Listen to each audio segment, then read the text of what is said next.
Okay, it looks like we're streaming now.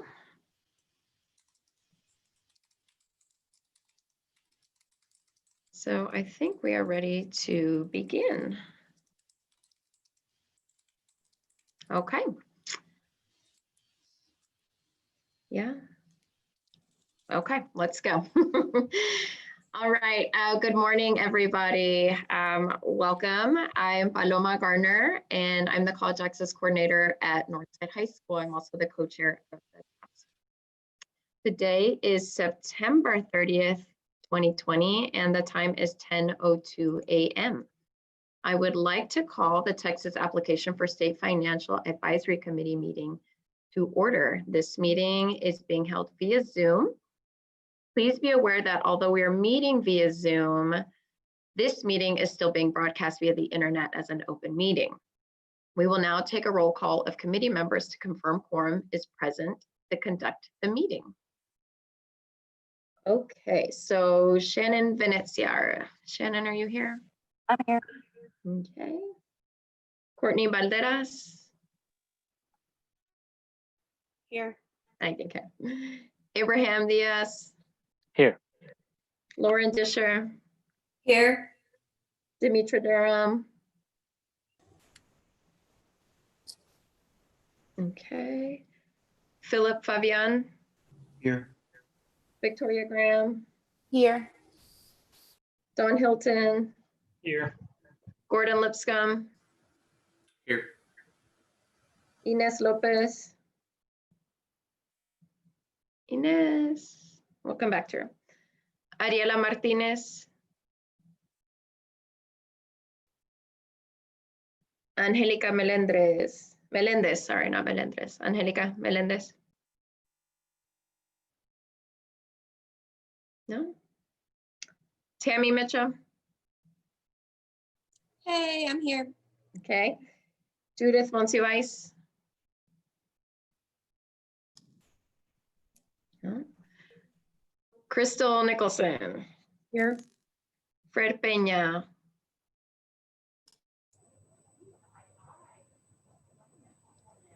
Aaron Porter. Here. Erica Ramos. Here. Lisa Ann Schoenbrunn. Lisa Ann, no. Ed Turney. Here. Osiel Vasquez. Here. And just to check one more time, Dimitra Durham, are you here? No. Ines Lopez. Ariela Martinez. I'm here. Oh. And I see the video for Inez Lopez. Oh, you see her on there? Okay. I see the name. Her I'm not name sure. is on there. Yeah. Okay. Ines, are you here? Angelica Melendez, are you here? I don't see her. Judith Monsivais. Judith isn't going to make it today. Okay, thank you. And Fred Peña, did he join us? Okay, or Lisa Ann, I didn't see her either. We have Dimitra Durham joining. Yay. Okay, hi Dimitra. Okay, so please record in the minutes that we have a quorum. I'm going to go ahead and review the meeting guidelines. This meeting is being live streamed via YouTube. Please mute your microphone when not speaking. For this open meeting, we ask that you always keep your camera on. A quorum will be established via roll call. Identify yourself prior to speaking for the record.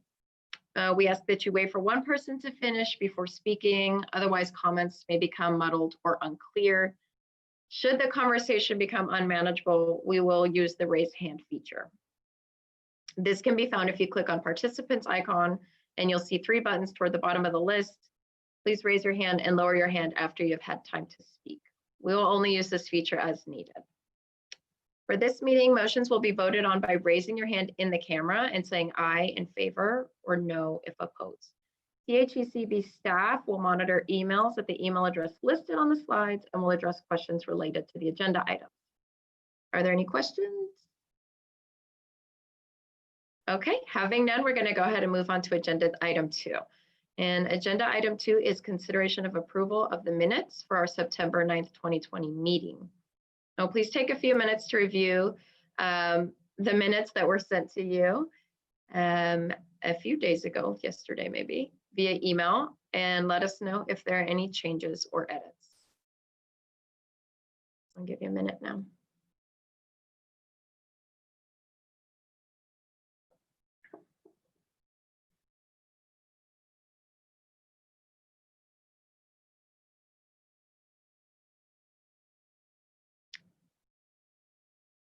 Do I have a motion for approval of the minutes?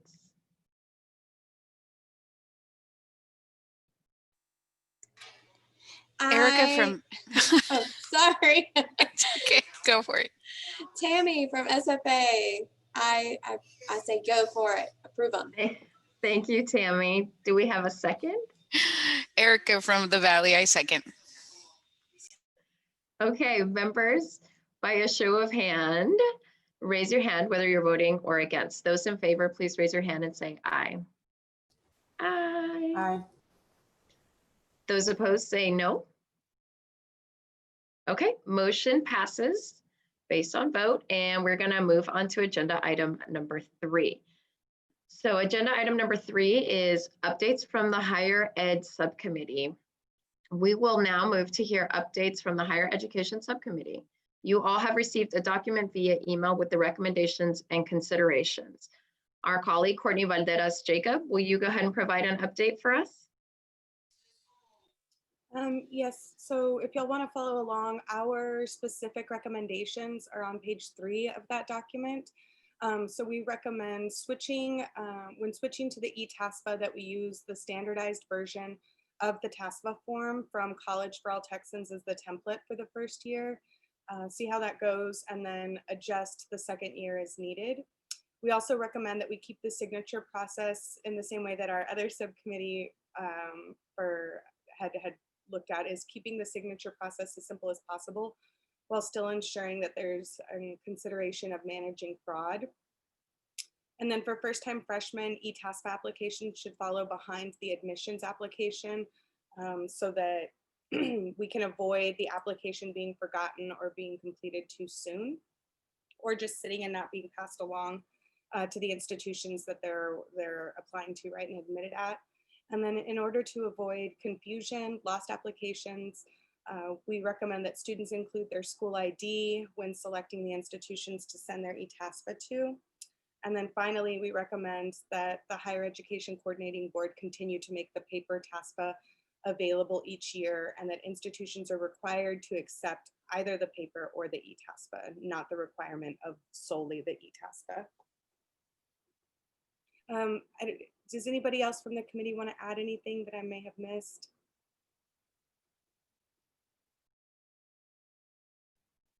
Thank you, Courtney. We'll go ahead and move on to agenda item 4, which is updates from the student-focused subcommittee.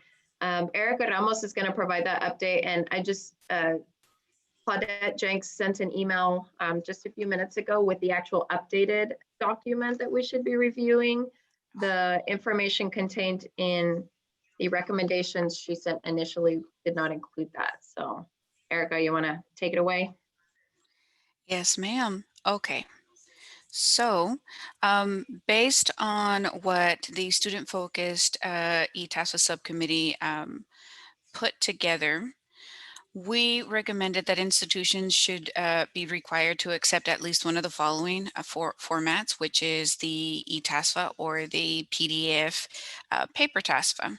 And that format, if students were to send the PDF TASFA, that application should either be accepted by email or some sort of electronic format, or even also by mail. And whatever option the institution chooses should be clearly and readily visible on the institution's main financial aid website page. We also recommended that the TASFA be created in both English and Spanish, and inserting a choice of language as the first section or question of the application, that there be qualifying questions placed at the beginning of the eTASFA that ensure that they are completing the correct application.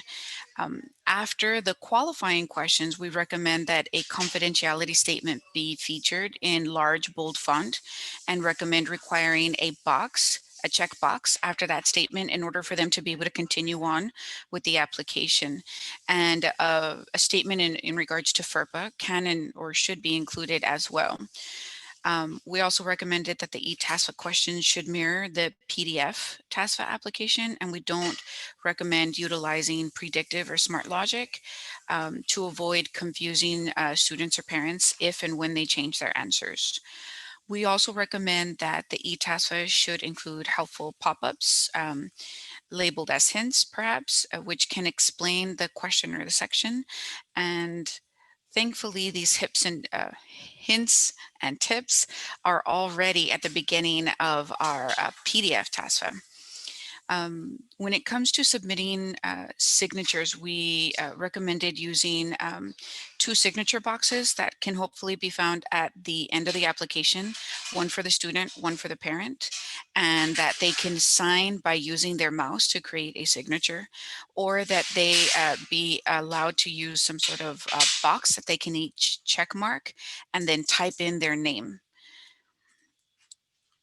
We also recommended that an upload portal be created in Apply Texas where students and or families can utilize to upload and submit any supplemental documents. We recommend that higher institutions accept all of the following supplemental documents, regardless of the preferred method of submission, whether they choose eTASFA or PDF TASFA, that the Texas residency affidavit be a supplemental document, the selective service verification card, if required, to be submitted at any time before enrollment without some sort of penalty, hold, or delay in processing that application, a copy of assigned income tax, if available, or tax transcript.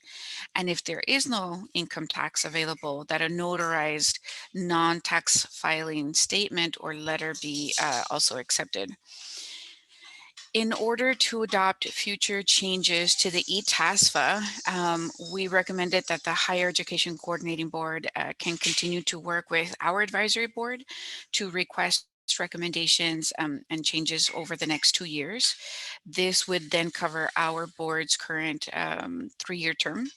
And perhaps a suggestion box can be incorporated in the homepage of the website. A general email account can also potentially be created, allowing the community and the stakeholders to submit those suggestions or recommendations. This board can then review those emails, and the Texas Higher Education Coordinating Board can also post on social media platforms, send annual or biannual emails to higher education institutions and school districts statewide, promoting this option to actively ask for input. And that is what we have. I really hope I wasn't muted. No, we heard you. Thank you, Erica.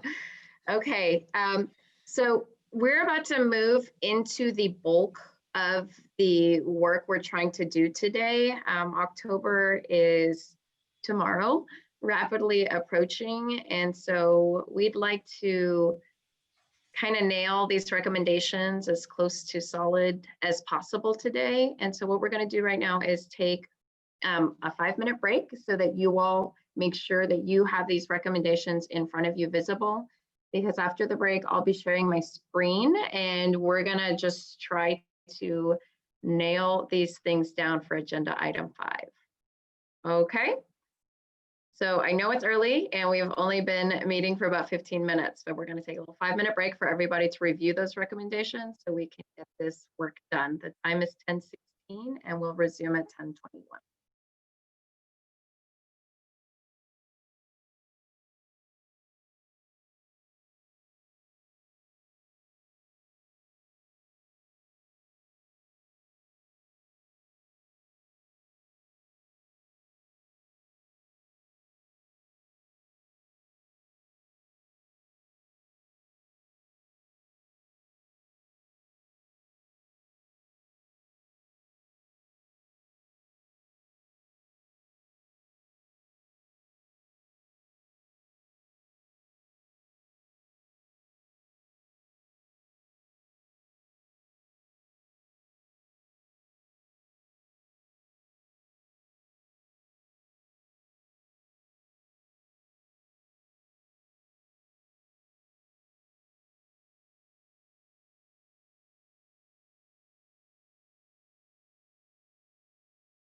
Okay, hopefully everybody has had enough time to get those documents open. And we are going to move on to agenda item 5. Agenda item 5 is the discussion of proposed draft recommendations. It's 10:21. So during the last meeting, Claudette provided a rough draft of proposed recommendations. They included 1, establish the paper TASFA to use as the standard.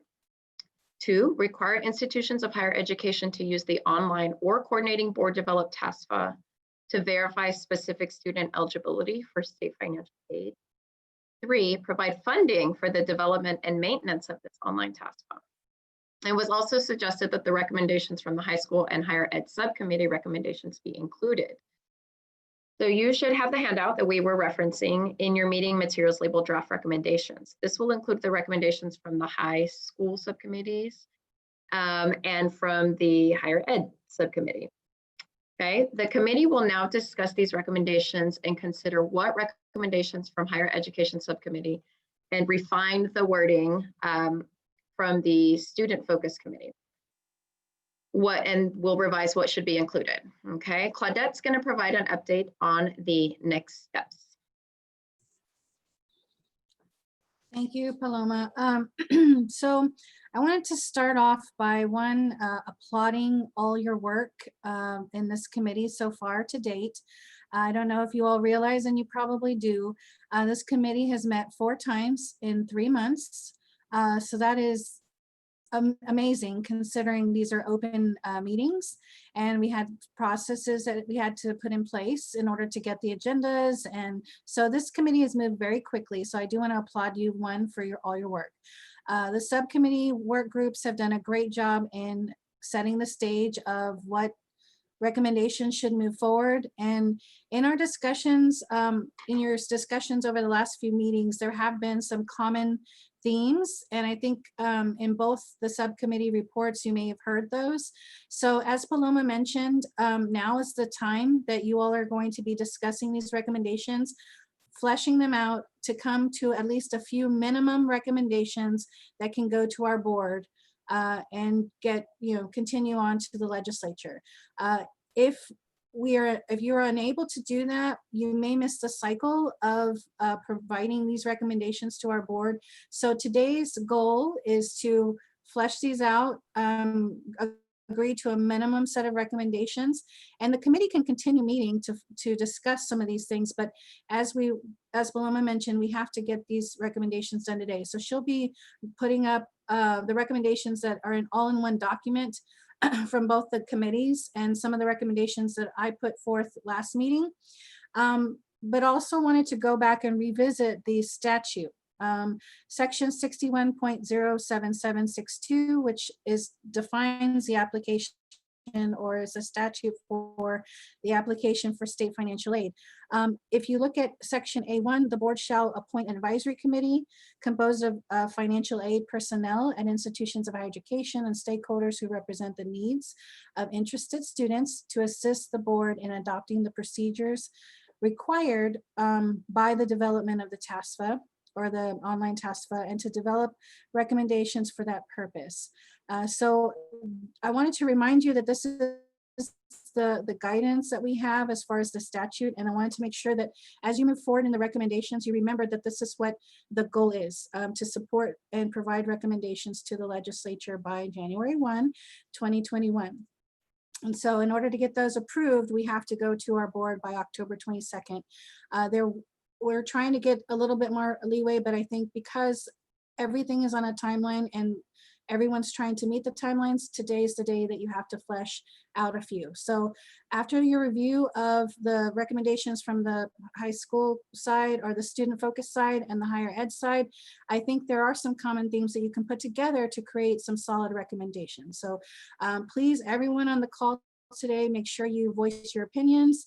We've had a lot of subcommittee work that I'm sure you've provided some feedback, but today's the day you have to let Paloma know what is moving forward to the to our board for approval. So if you have any questions, please let us know now and we'll proceed.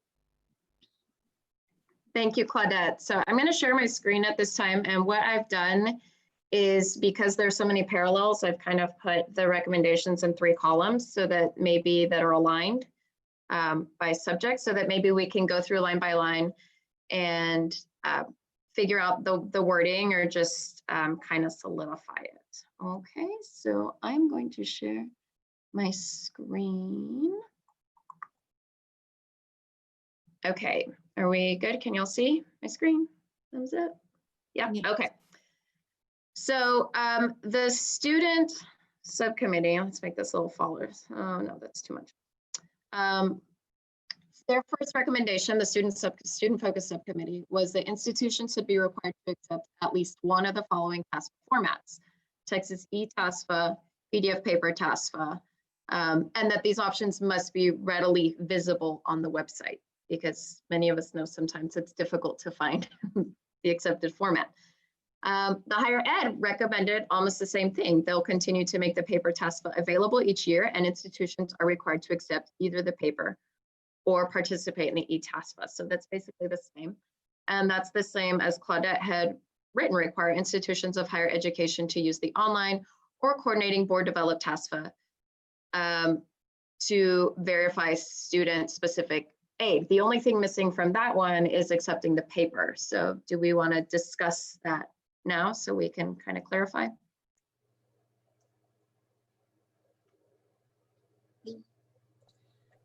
Well, I think we definitely need to add the paper to our final version, because for some of us, if our recommendation to fund this isn't approved by the state, there's no way for a lot of our institutions to be able to fund the e-TASFA. So we definitely need to add paper TASFA, in my opinion, to our final recommendation.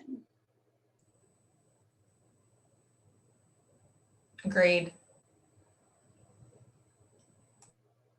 Okay, so does anybody have a preference on the wording here, on which we want to use? This is Victoria Graham. One recommendation that is on the student side, if we could incorporate just the actual words PDF, so that students can submit a PDF form, just so they don't have to mail it in. If that can be incorporated, I think that would be really, really, really beneficial to the student to have that option. So Victoria, you're saying specifically that a student can submit via electronic format, not through paper? Well, I think they can, yeah, submit the current through a PDF, through like email or some other system, but yes. Okay, so I'm going to add the word electronic PDF. I don't know if that's necessary, but just versus and this may be a question for Claudette, because there is a separate committee on the TASFA, so the existing TASFA that develops the, I guess what we call the paper application. That application is not developed in a fillable PDF format. It's provided to institutions just in a flat, uneditable format. I know some institutions will recreate it as a fillable PDF document, but it doesn't come from the coordinating board that way. So and I'm not sure that this committee can make a recommendation on the paper application, but if we can, it may be appropriate to insert that the paper application should be provided as a fillable PDF.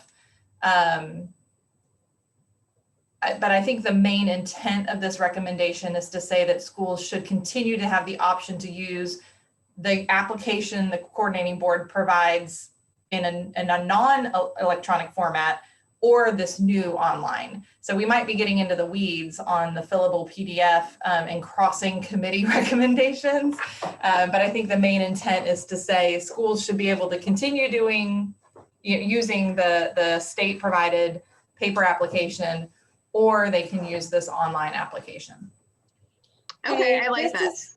This is Tammy, and I may be wrong, and Victoria can correct me if I'm wrong, but I think Victoria was just trying to say they can send it electronically if the student chooses via email or some downloadable system. I don't think she meant the fillable PDF. I don't think that was the intent, but I could be wrong. Victoria, correct me if I'm wrong. No, yeah, that was actually my intent. My intent was just how the student can submit it, just to give them more options in the actual wording to submit it as a PDF. So the ownership would still be on the student to fill it out and save it as a PDF on their own. I'm just saying that they could submit it in that format. A consideration with that is what information is on the application and whether the school has a secure email function. So I know we have limitations on what we'll accept or what we direct students to send by email because our email is not secure or it's not considered secure. So mandating that it be accepted by email if a school can't guarantee the security of the information may be something to consider or caution against. And I know like these students, they may or may not have a social security number, but they do have name, date of birth, email address. A lot of that information can be used in identity theft. So just something to consider. So I wanted to make a recommendation. Remember, these are high level. You could probably separate these into recommendations and then considerations, as you mentioned, Erin, kind of taking all of these things and putting them in a considerations paragraph as you think through these recommendations. But it would be, you know, if you're going to consolidate, you know, I like how you have this, Paloma, with consolidated, taking the consideration of the student and the student focus and the higher ed committee and putting them into one. So if you want to work off of the language that's all the way to the right, that might be a good start in saying this is what the recommendation is and go from there. So I like the wording changes. In the higher level context, it would be the paper form rather than getting into the weeds about these specific things, because remember, these are recommendations, and then you can put those into considerations of here's some things to think about for the fillable, you know, as you mentioned about sending things electronically, because remember, these are high level recommendations to the legislature. So I'm just trying to make sure we have that context that just not get into to have these thoughts and put them in considerations bucket, but the recommendation should remain at a really flexible level, which is what you have. If you want to add the paper version of the paper TASFA, that would be helpful. Okay, so what do you all think about require institutions of higher education to use the online or coordinating board developed TASFA or paper TASFA to verify specific student eligibility for state financial aid? And then add those other things we discussed under consideration. That's good. And just to let you guys know that the TASFA there is a fillable form on the website or the College for All Texans website right now. So just so you know that as well.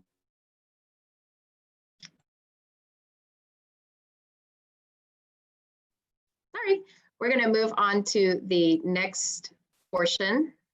Uh-oh, can you all hear me? I'm getting a note that my internet is unstable. We can hear you. Okay, thank you. Okay, the e-TASFA be created in both English and Spanish, and inserting a choice of language as the first section / question of the application. Any comment on this?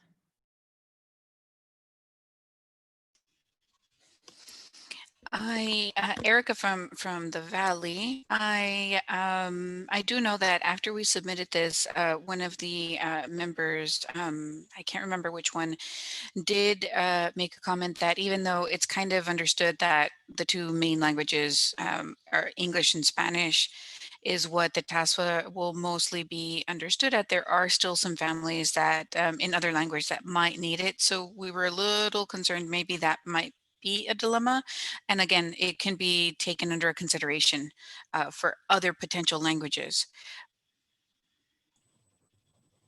Again, and just in my opinion, I think this is a great recommendation, but it's pretty specific about how the Spanish language is going to be presented on the application.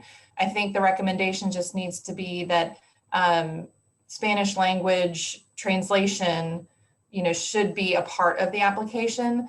But whether the student is choosing that on the front end of the application and then the entire application is only in Spanish, or whether instructions are provided side by side in English and Spanish, those are nuances that I think whoever is developing the application will have to look at technical capabilities and what provides for the smoothest experience. So again, important recommendation, but it's a little specific this early in the game.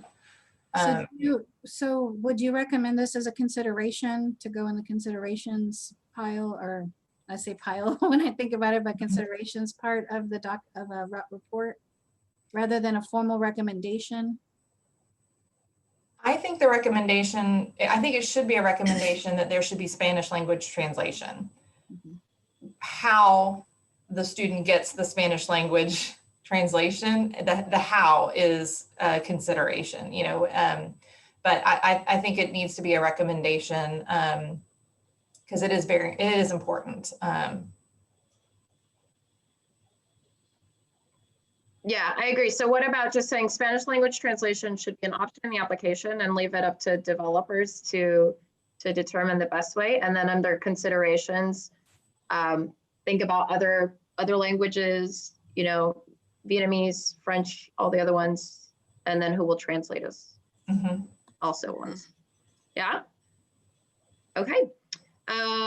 So next item, after the qualifying questions, we recommend a confidentiality statement be featured in large bold font. We recommend requiring a checkbox after this statement in order to continue to the application. It can include FERPA information as well. Any comments on this one? This is Tammy from SFA. My only recommendation, or maybe not even a recommendation, but just a question for the committee is, should we propose some verbiage? I know it can be changed and altered, but it may be that our intent gets lost if we don't offer them at least something to jump off of when they're creating it. So should we recommend some verbiage?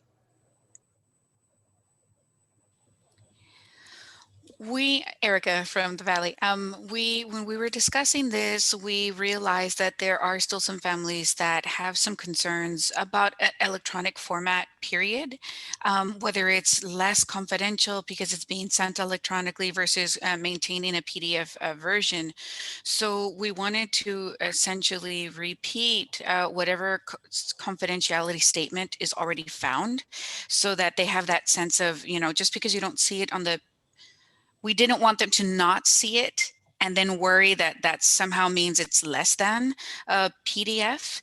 So we wanted to essentially take it from there and put it right at the beginning, that they would know from the jump and feel more comfortable with filling out the TASFA.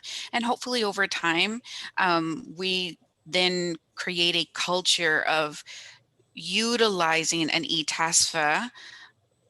Maybe not initially, depending on how they feel, but that they feel more comfortable with it, and that they know that that confidentiality will still be maintained even though it's now in an electronic format.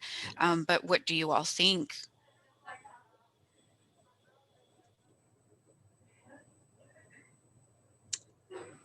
Is someone trying to talk, because I can't hear them? Like, I hear it's really super low.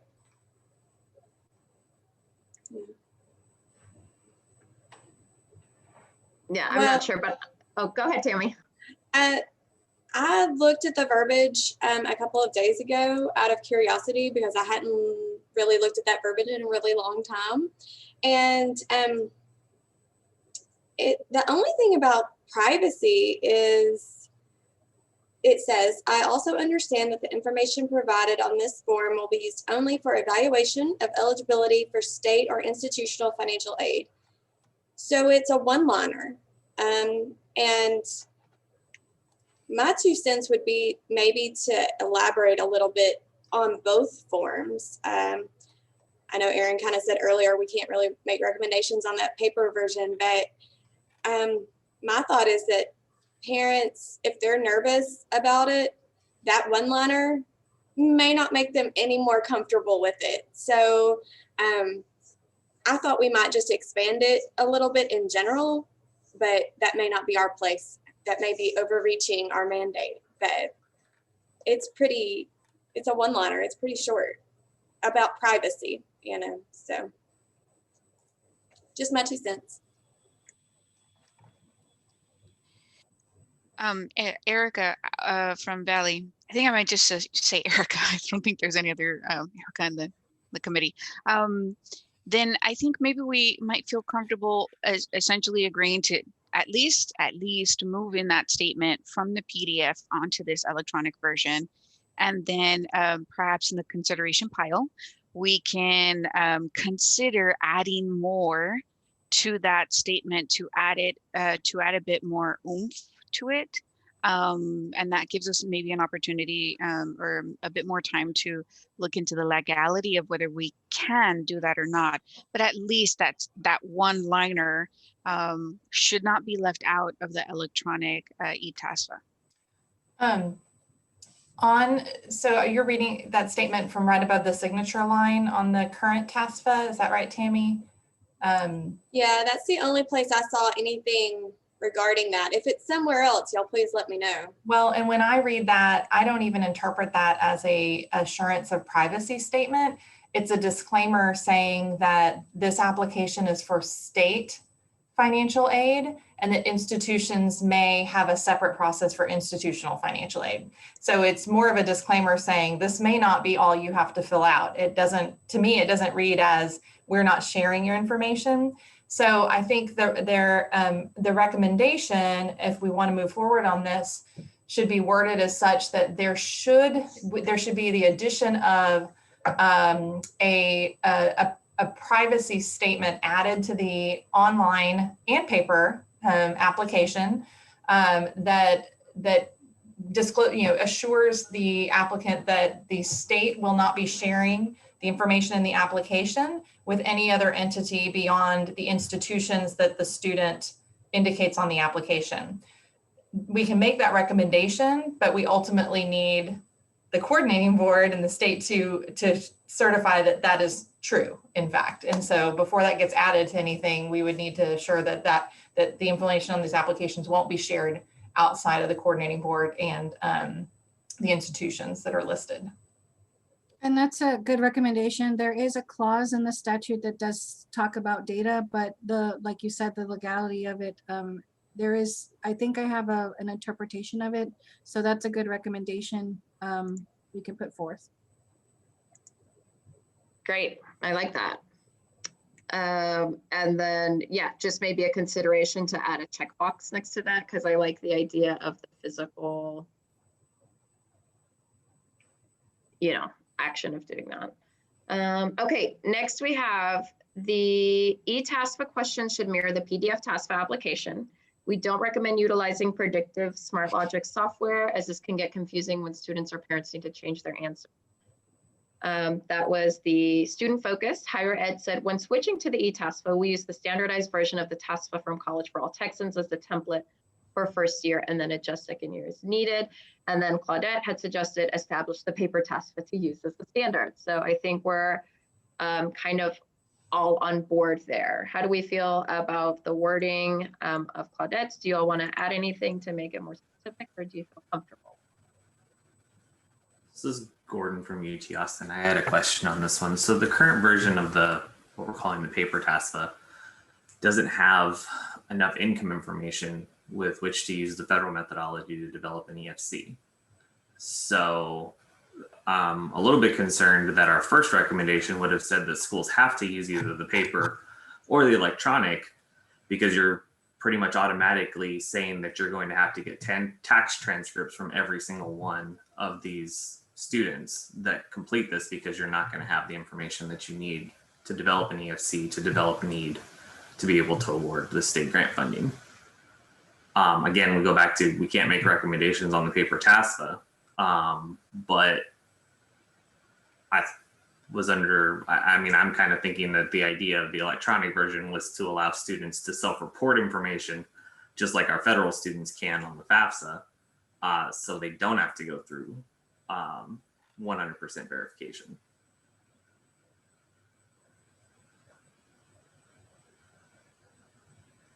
So yes, that's a very good point. And in our homegrown online TASFA, we added AGI so that we could calculate an EFC. We still collect the tax documents and confirm that the self-reported AGI matches that and taxes paid.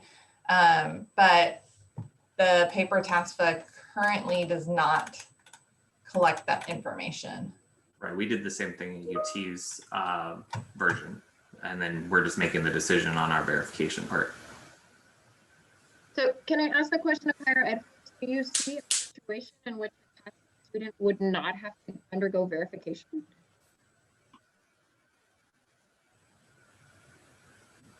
I'm sorry, I missed that question. I missed part of that question.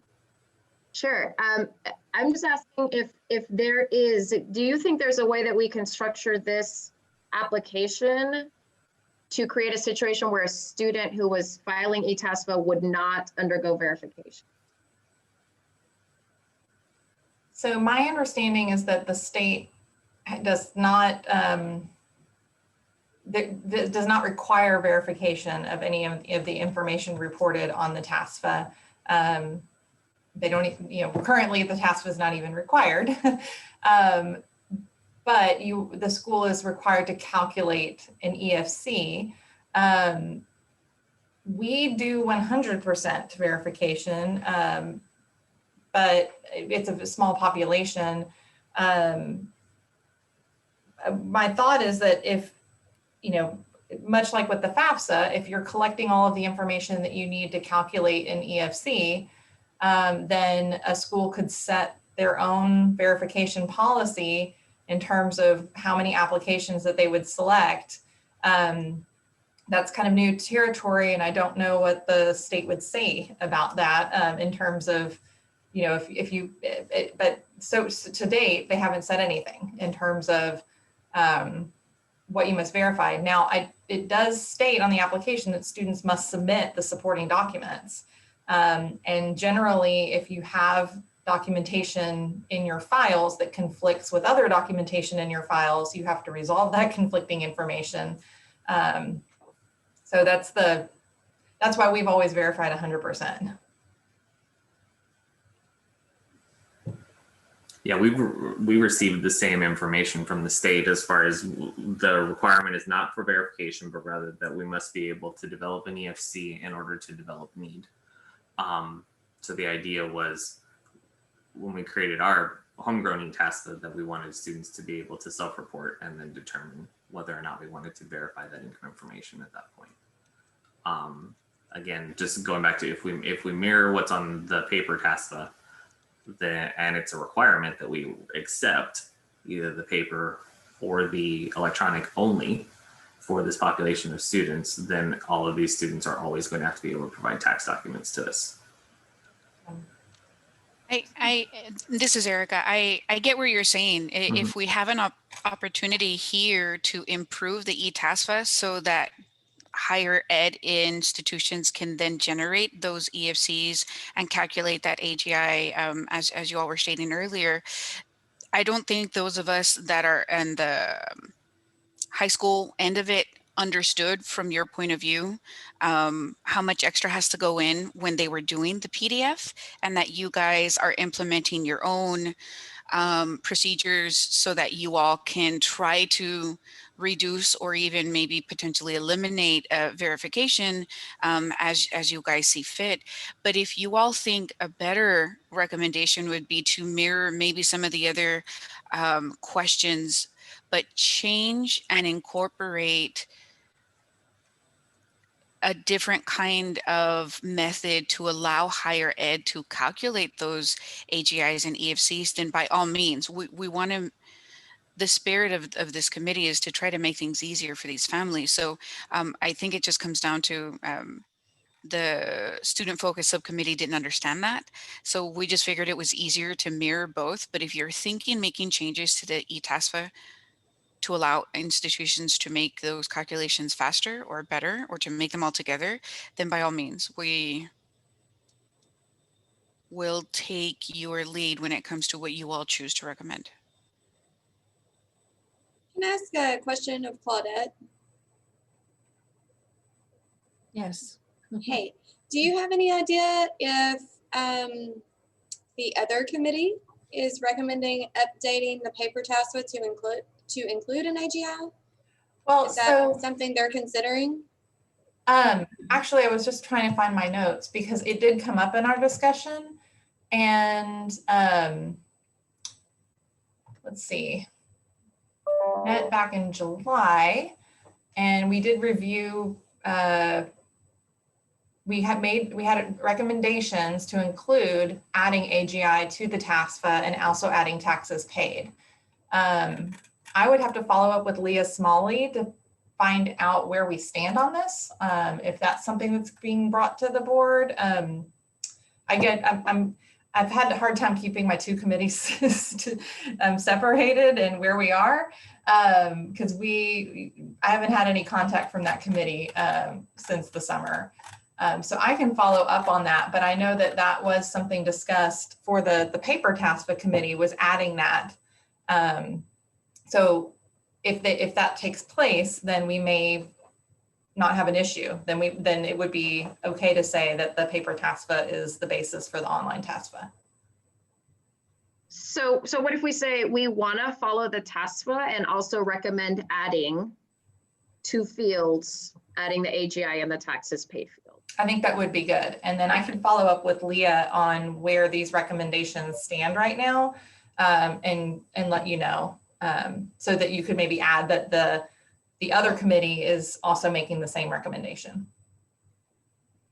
And y'all can correct me if I'm wrong, but I think this recommendation really came about when we talked about the time to program, the how complex it would be to do the skip trace logic and things like that. I think it was more of a recommendation on to make it simple and clear and easy. If I can remember our discussion correctly, if you read what we put over there, it's really to make it simple and easy to fill out and not complicated when the student has to go back and make corrections or something like that. I think that's what I recall the discussion being. That's exactly right, Ed. Yeah, it was because when students try to make corrections and the skip logic doesn't work, it just creates all sorts of issues. So I put that under considerations. Do not use predictive software, as this can get confusing, but maybe that needs to be included in the actual recommendation. Paloma, I wanted to say something really quickly. So there's a notification that's going out about the new TASFA tomorrow, and it will include the AGI and taxes. So I just got that email from Chad in our student. So we're good. Yeah. Okay. Trying to jump in to let you guys know that. Your timing was impeccable. So I'm gonna go back to what Gordon mentioned and what Ed's, I believe, trying to say is that we are looking at, from my conversations with and from stakeholders and with this group, it seems to be that it seems to be that we have to find, the intent of the bill was to, like some of you have already mentioned, to help and assist students rather than going to every institution and completing different documentation at each institution, to streamline that process for the student. That, to me, was the intent of the bill. So what can be done to make sure that the student has a consistent form that can be used? And we're getting into things that the TASFA may or may not have, but can the committee think about still using a standard form that's been developed and the online version, because that's pretty much what the bill's intent was to do, is not say, I'm going to this institution and have to do XYZ. I'm going to this institution and have to do these processes, but to do one process, either the paper form or the electronic form. If there was a way to, and there is no statute that created the advisory committee for the TASFA. So when we're talking about what is allowed of this committee and allowed of the other committee, those things are a little bit blurred, but I think that we can work together to make sure that those recommendations are streamlined in some way in future meetings. So is there a way to, one, agree that there's some sort of consistent or standard form that can be used? Because right now there is nothing in statute that does say that. So is there a form that can be used and an online version that's an option as well? So if you can think about wording that could allow both of those things rather than going and diverting back to the campus is going to use something that they're already using, that defeats the entire purpose of helping the student. So in that mind, is there some language that can be put for a recommendation that could do that without compromising some of the points that were discussed here shortly?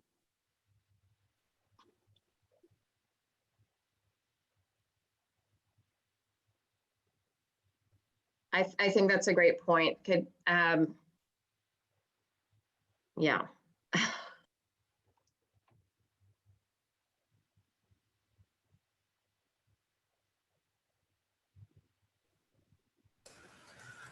We could probably put into a recommendation because it is our requirement.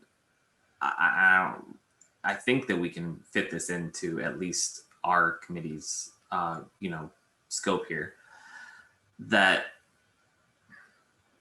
both the online and the paper TASFA need to be able to provide enough information to calculate an EFC, because that's what we in higher education have to be able to do. So, I mean, I guess at a high level, I don't know, Claudette, that's about as high level as you can get. Provide enough information to give us an EFC at higher ed level, because that's what we're going to need in order for a student to be able to one stop at this location, being the electronic or the paper. So, but how do we use wording that pushes students to, or institutions towards the electronic, right? well, essentially, I mean, one of the recommendations early on was when we talked about all the things that you all wanted in the beginning, like what all the stakeholders would want, it was that recommendation is to find a way to include the EFC. I remember early on that was something that was discussed in this committee, that was a recommendation. So it sounds like you all want those details in order to be able to calculate the EFC. So I still believe, and you guys can, I was trying to scroll up, Paloma, to the initial, and I forget, I don't have that. So it's require the institutions of higher education to use the online coordinating board developed TASFA. Now that, if you all as a committee work together to make the recommendations to include the EFC information, that to me is broad enough, because it's not saying that there's any changes now, but there are options and opportunities to go back to the other committee and work together to make those changes to include that EFC information, if that's what your recommendation is. So is that a recommendation that can be done behind the scenes, or does it have to go to the legislature? That's one of the, remember to keep those, I know we're getting into really sticky situations, but in a high level context, does that language currently include what you're saying? If the committee itself is able to work together with the other committees that are in place and consider other stakeholder information to make changes to the TASFA, does that recommendation still hold true that that would be something you could do in using the online and the paper form? Or is there anything else specifically you want to include that allows a little bit more flexibility?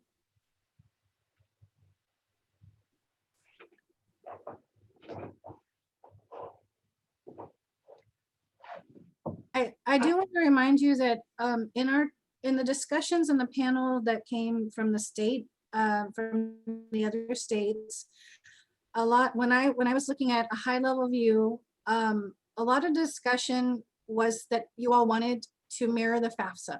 A lot of you wanted to make sure that the ICER there was an ICER, wanted to make sure that there was a lot of it seemed to be mirror the FAFSA as much as possible. We did hear from one state, California, that has that tool that does mirror the FAFSA almost exactly. The discussion also led to possibly looking at how we might be able to, for them be able to share that information to create that same system within our state. So that's something that that's still up for consideration. I know it's getting to the weeds, but I know that their system does calculate an EFC, does have a lot of the similarities to the FAFSA. So that's something to consider, that can be done. It just, right now we're thinking at a higher level with language that would support a recommendation for the state to use. Now, to your point, Gordon, I want to make sure we address your concern by using the TASFA as a standard. If there's something else that can be added, any language that can be added to kind of flesh that recommendation a little bit more, that would be helpful, because or the consideration that this committee can work with the other committee, the subcommittee, and then the FAFSA advisory committee to create or change that application in order to do that, in order to address your EFC concern. Does that make sense? Sorry, I'm getting messages from all different directions. So, but yeah, that's pretty much. So if the state, Go ahead.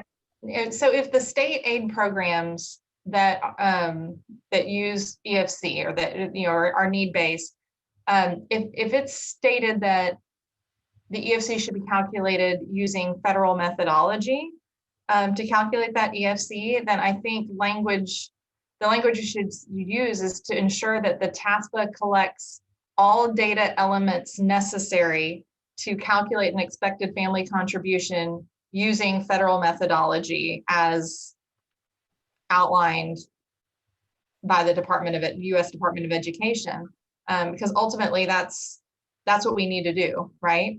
And I think by just making a broad recommendation like that, you can ensure that the TASFA will have every element necessary to do that. From my perspective, I'm less concerned with the application itself calculating the EFC, because I don't really have the ability to award any aid in my system based off of an EFC somebody else.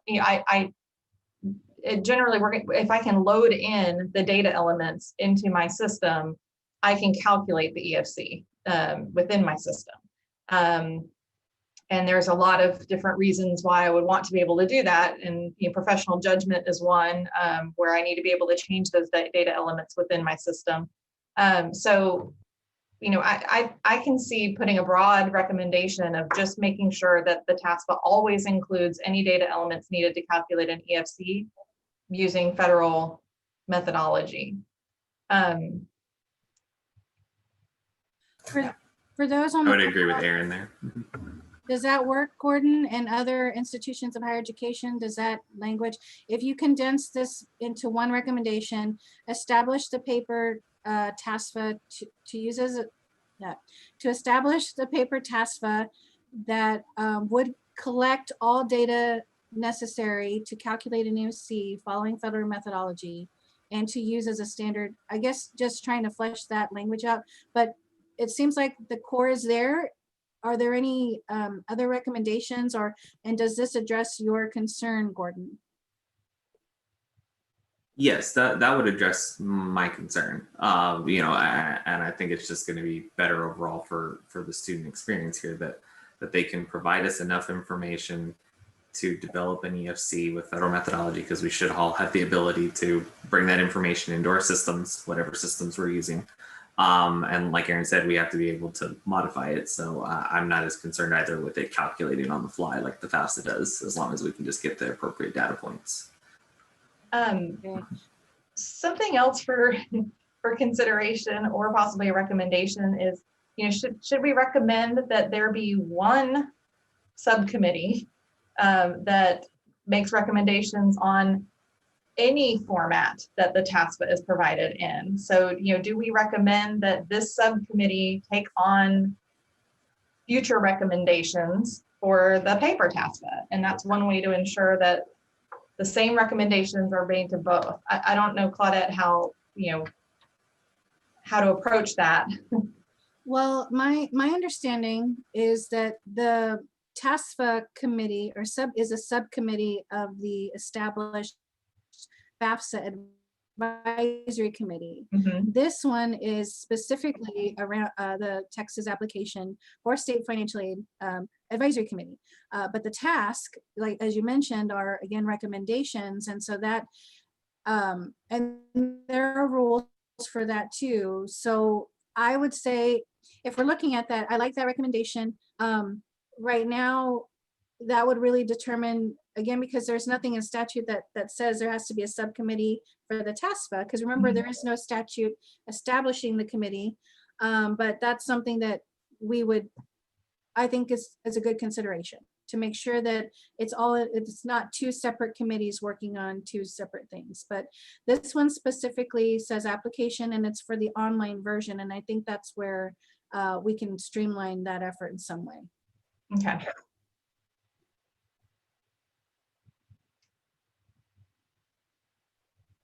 Okay, so how do we feel about this as the overarching recommendation? Establish a paper TASFA that collects all data necessary to calculate an EFC following federal methodology, and use that template as the standard for the e-TASFA. And then under considerations, work with TASFA subcommittee to ensure parity as we both work towards an ICER and not using predictive software. Any comments? I think as long as not using predictive logic is a consideration, I'm okay with it. I just think that there is a place for it where it's very helpful. I do understand that there are times when students can get into a vicious loop. Happens with the FAFSA too. So just I think just making a consideration of being judicious with the use of script logic and ensuring that it doesn't cause problems with the corrections process. But that's again, way into the weeds. But I wouldn't want to make an overarching statement of never ever use it, because I can think of at least 3 instances where it makes a huge difference. Absolutely. Okay. So moving on, the e-TASFA should include helpful pop-ups labeled hints, which explain the question or each section. These hints or tips are already at the beginning of the PDF TASFA. I think they're at the end, but yeah. Does everybody feel good about including those pop-ups?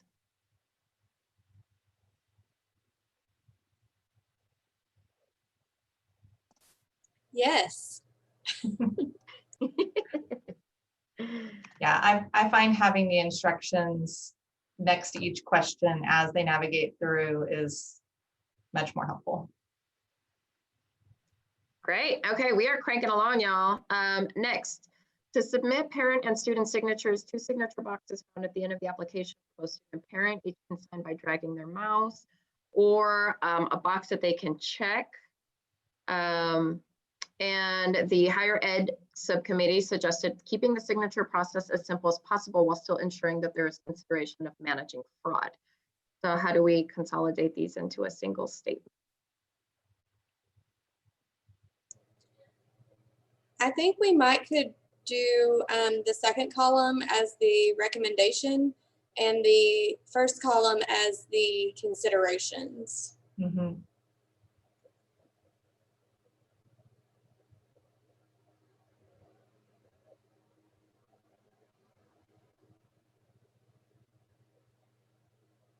Great. Okay. Next, an Applied Texas Upload portal be created, which students can utilize to submit supplemental documents. Comments? This is Erica. I just wanted to, that's in our dream wish. If we didn't know or truly understand what is truly capable, what Applied Texas can incorporate, and if being the operative word, this was possible, we thought it would be a great opportunity for higher ed institutions to be able to grab those documents from the same place that they were grabbing the e-TASFA. But we understand if that's just not possible, potential, feasible, realistic. But we were wishing. This is Tammy. I want to put out there, the higher ed committee kind of talked about this and thought it might hurt us more than help us, because it pushes the state toward their mandating kind of verification processes, which they currently don't do. And I know Erin said earlier that they do verification across the board. I know that we don't do that. We do require just the tax returns, which is not a full verification. It's just data collection. So I feel like maybe mandating this would push us in a direction the higher ed institutions don't necessarily want to go. So my recommendation is not to recommend this, but No, that's a really interesting point. Thank you for sharing that. Yeah. So it seems like this recommendation could actually push students to be required to submit more in some situations. And to do that more definitely, work. yeah, that was not the intention that we had at all. Would this be more of a technical function later on down the road that can be considered? Is that what you guys were imagining? Yes, essentially a one location where students, whatever documents they were asked for, instead of having to, if they sent their information to 5 institutions, each of those 5 have their own method of how they want documents. Some prefer a general email, some have, you can only do your upload, some only want it by mail. And instead of having to keep track of those different methods to submit documentation, we were hoping there was a centralized location where whatever was requested of them could potentially just be uploaded there, so that in case other institutions also requested the same document, the student didn't have to continue to submit to multiple institutions, and that, you know, tax filing notarized letter of rec, I'm sorry, I've got letters of rec on my mind, that document the student submitted, you know, everyone can tap into it versus it be individually submitted, was our idea. So I mean, I think it's good. I think it would definitely have to be optional. I don't think it can be a requirement that the student do this. I think we'd have to talk to the Apply Texas folks, because you're going to run into sort of one and dones like the selective service and the residency questionnaire and stuff like that. And again, you'd have to check with every state institute or every institution to see if they're doing residency the same way. And then when you get into multiple years, you have to have the ability to separate out your years for tax documents or anything that you're requesting at that point. So it would definitely just have to be optional. But I do understand the idea of a co-located source for all the schools to get information from. I just representing my institution, this would not be ideal for us because it would take away all of the communication that we have with the student in terms of what we have, what we've received. We have a financial aid portal where they can see all of that. We would have to write some communication back and forth with this portal, or it would be a very manual process of somebody going out and pulling in the documents for each student. This would be a huge setback. Like, it would require a heavy lift for us to try to figure out how to make this a better process for the student. I understand that the student would be able to upload one time, but in terms of knowing what each school has, what they're missing, what questions they have, I see a lot of pitfalls with that. Also consider that students don't upload the right document initially, quite often. So what happens if they upload a tax return and it's not signed? Which institution is going to tell the student that? Or are they going to hear it from every institution? Where are they going to upload the signed tax return now? Do they upload it to the same portal? How does the institution know the new document is out there? That, in my mind, a single upload portal really only works if you have every institution set up on the same system with the same student-facing portal with the same processes. You know, I see it being way too cumbersome and actually being a more confusing experience for the student. FAFSA, you know, Department of Ed selects students for verification. They could very easily collect the documentation, but they don't for this very reason. So. Another thing to consider too on the technical side is that right now, all that has been discussed up to now is ICERs being sent to institutions, or I say ICERs, you know, TASFA ICERs, whatever we're calling them. But if, as Erin so well demonstrated in her comments, if you make this where institutions are trying to go there, you also have to be able to send information from the institutions. So you've made that technical portion way more complicated. So that's just another consideration. That's a really good point. I guess I'm just wondering maybe about the selective service and the residency affidavit. Would it be useful at all to just for those two documents, not for any other portion, but just for those two things? I think the selective service statement should be embedded within the application, not a form. It should be a web form.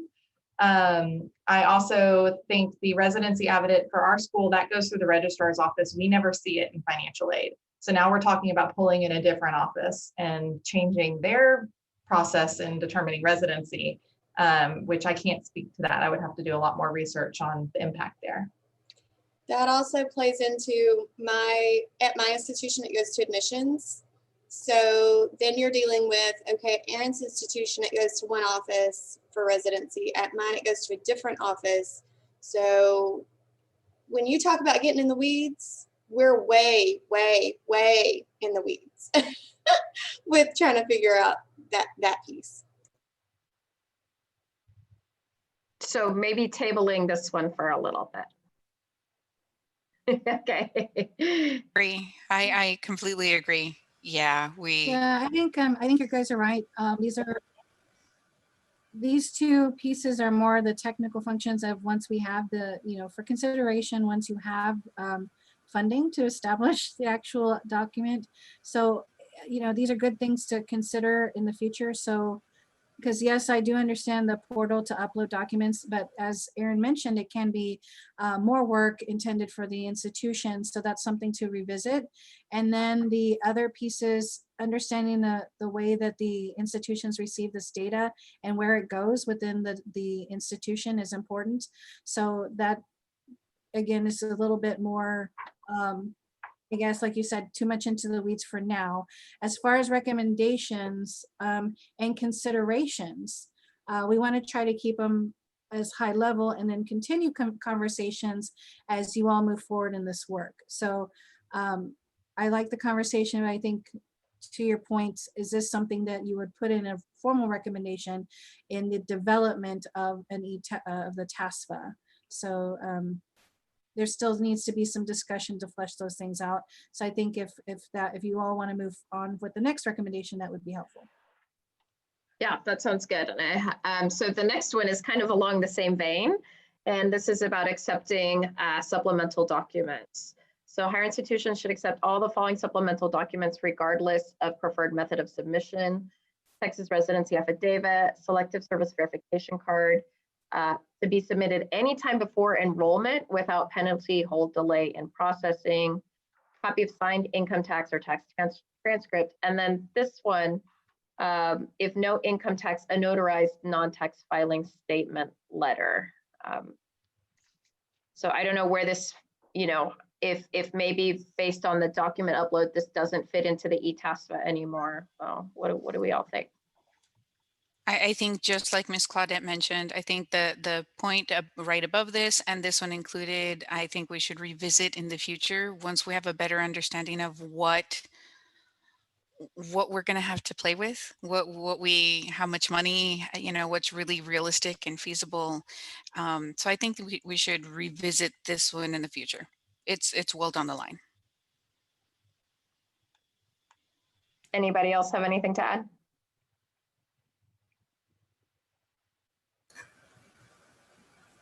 Okay, we'll move on. This one, in order to adopt future changes to the eTASFA, the coordinating board can continue to work with our advisory board to request recommendations for changes for the next 2 years. We can make a suggestion box that's incorporated into the homepage of the coordinating board site. A general email account can be there. And the board can be in charge of reviewing this.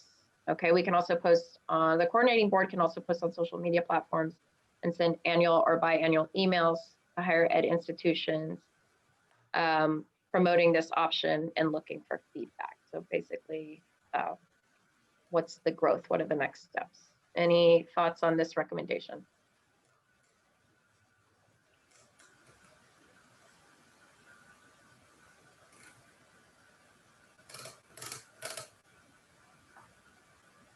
I think this kind of falls under my comment about having a single committee. I don't know how we worded that or if it was alluded to in another.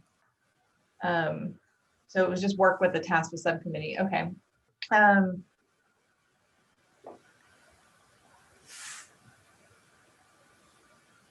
Yeah, I mean, I agree that for the duration of the term of this committee, and Claudette, is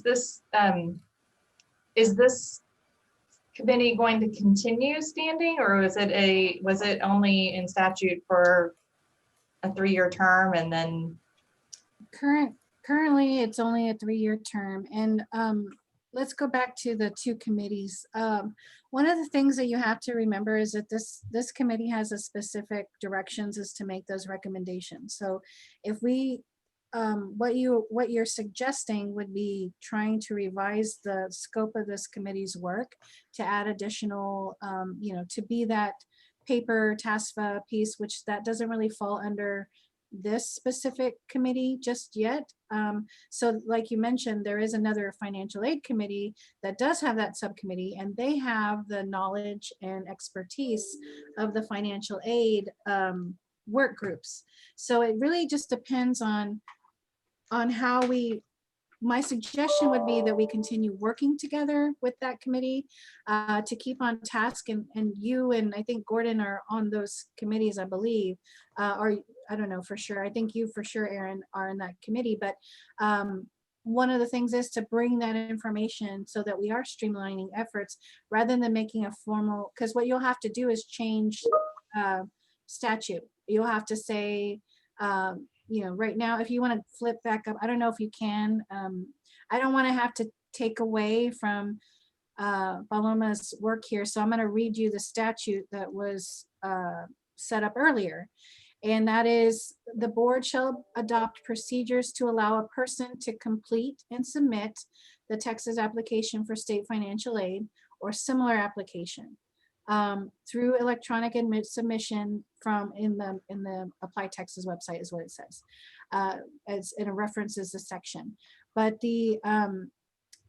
so it says that the board shall report the advisory committee's recommendations to the standing committee, and that this subsection, so the subsection that has the advisory committee would expire by 2023. So that's really the scope of work that you all have right now. What will happen is that once this is developed, and there would have to be another review of whether this committee would change into that standard committee, and who that would fall under. I'm just not 100% certain yet, because right now this work is being housed in a different division other than the financial aid division. And I would imagine that it would be essential to make sure that we're in alignment with what the work that they're doing in the financial aid advisory committee, which would include the TASFA.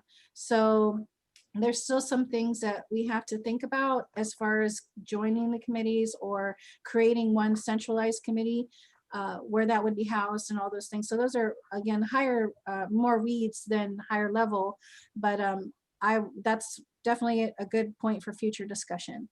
So to answer your point, it does say that it's going to expire, but remember there's another legislative session that would be coming that we recommend the committee needs to continue. Or you could use this right now to say that's one of the recommendations. We want to continue and change the statute to say, oh no, you lost me?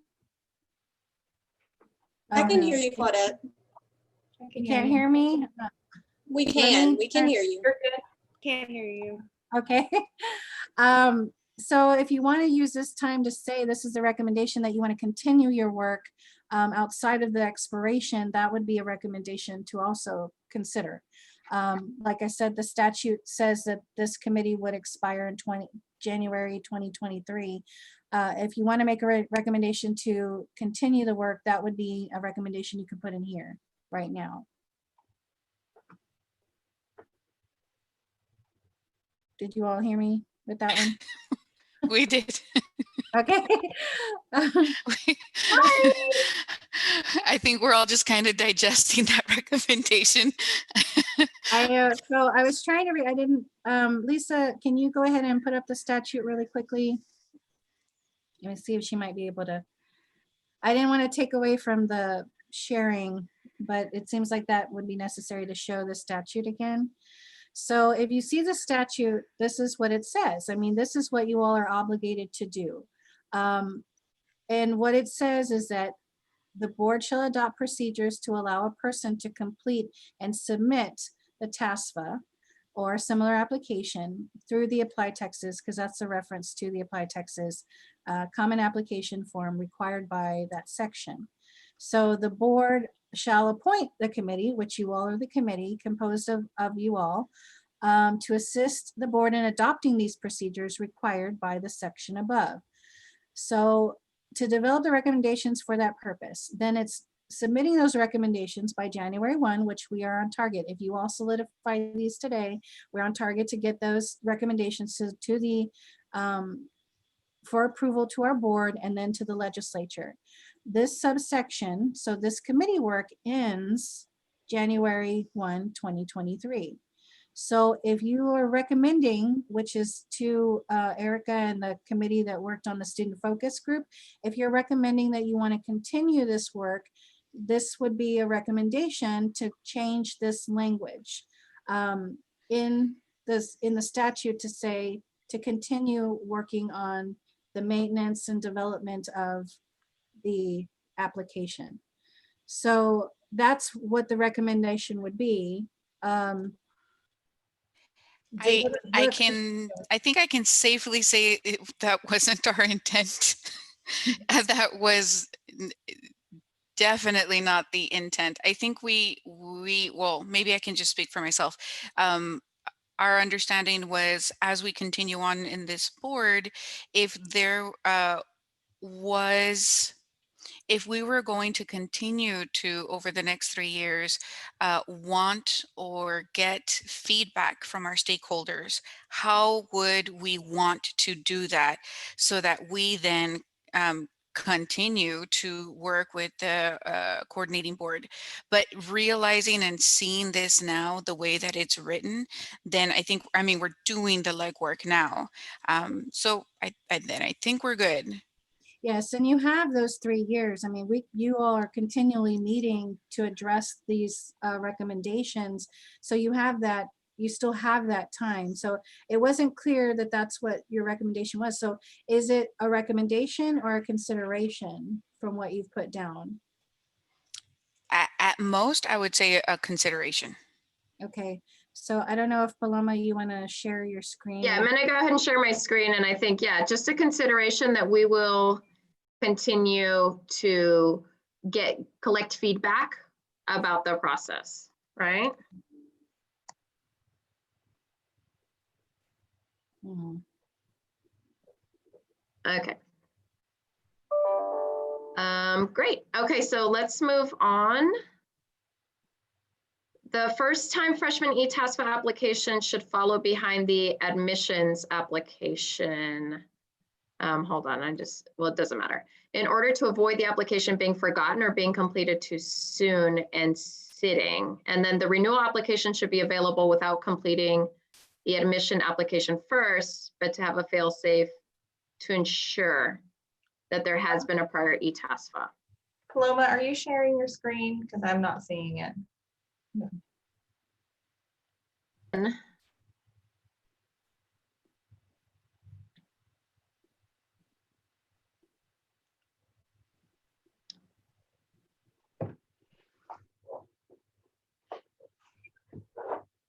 So I know the higher education committee had a conversation along these lines about, and it's we get down further into that, but just the challenges of when a student hasn't even applied for admission to your school and you receive a financial aid application, trying to match up the admissions application when it comes in later or figure out who it belongs to.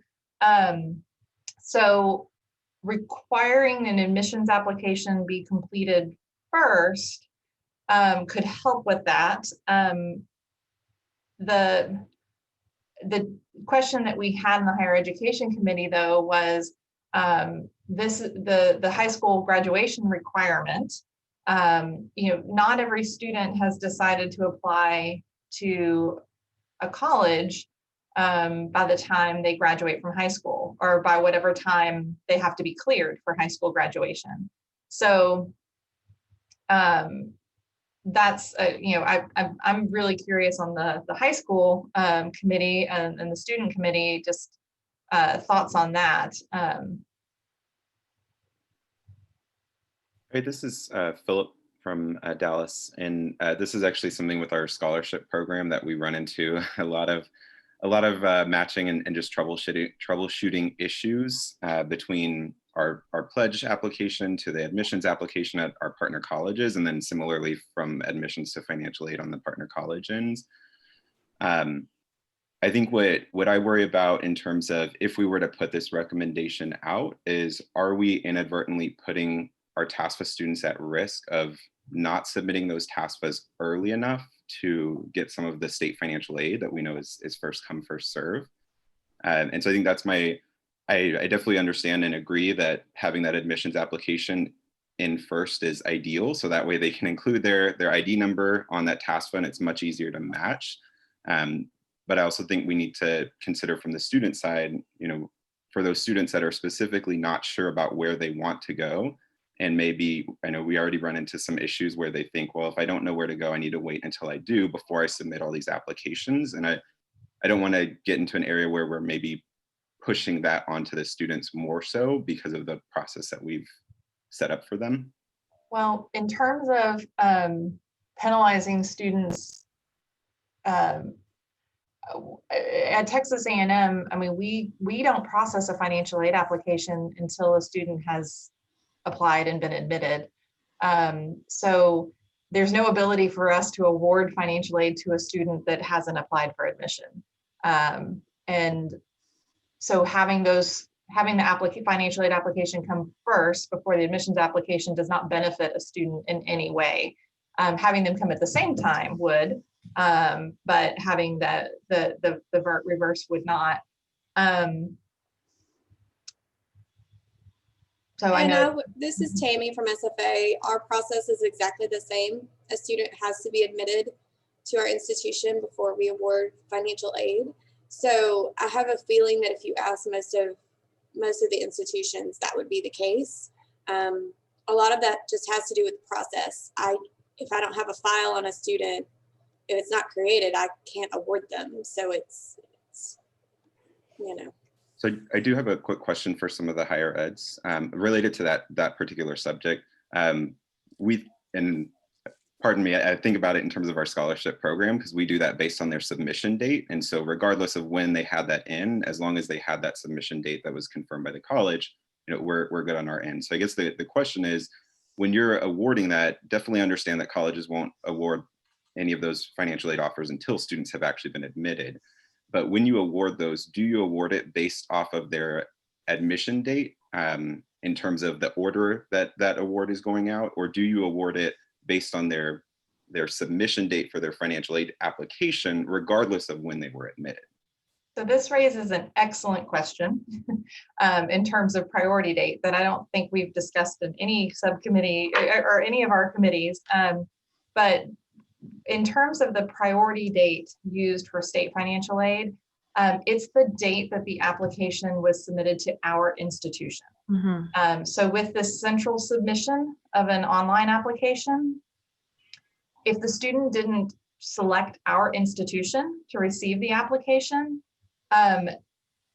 we are not going to, at least, the way we would do it unless told otherwise, we would not use the date the student submitted their application to other institutions. We would use whatever date that application came to Texas A&M. We used the date the financial aid application was submitted.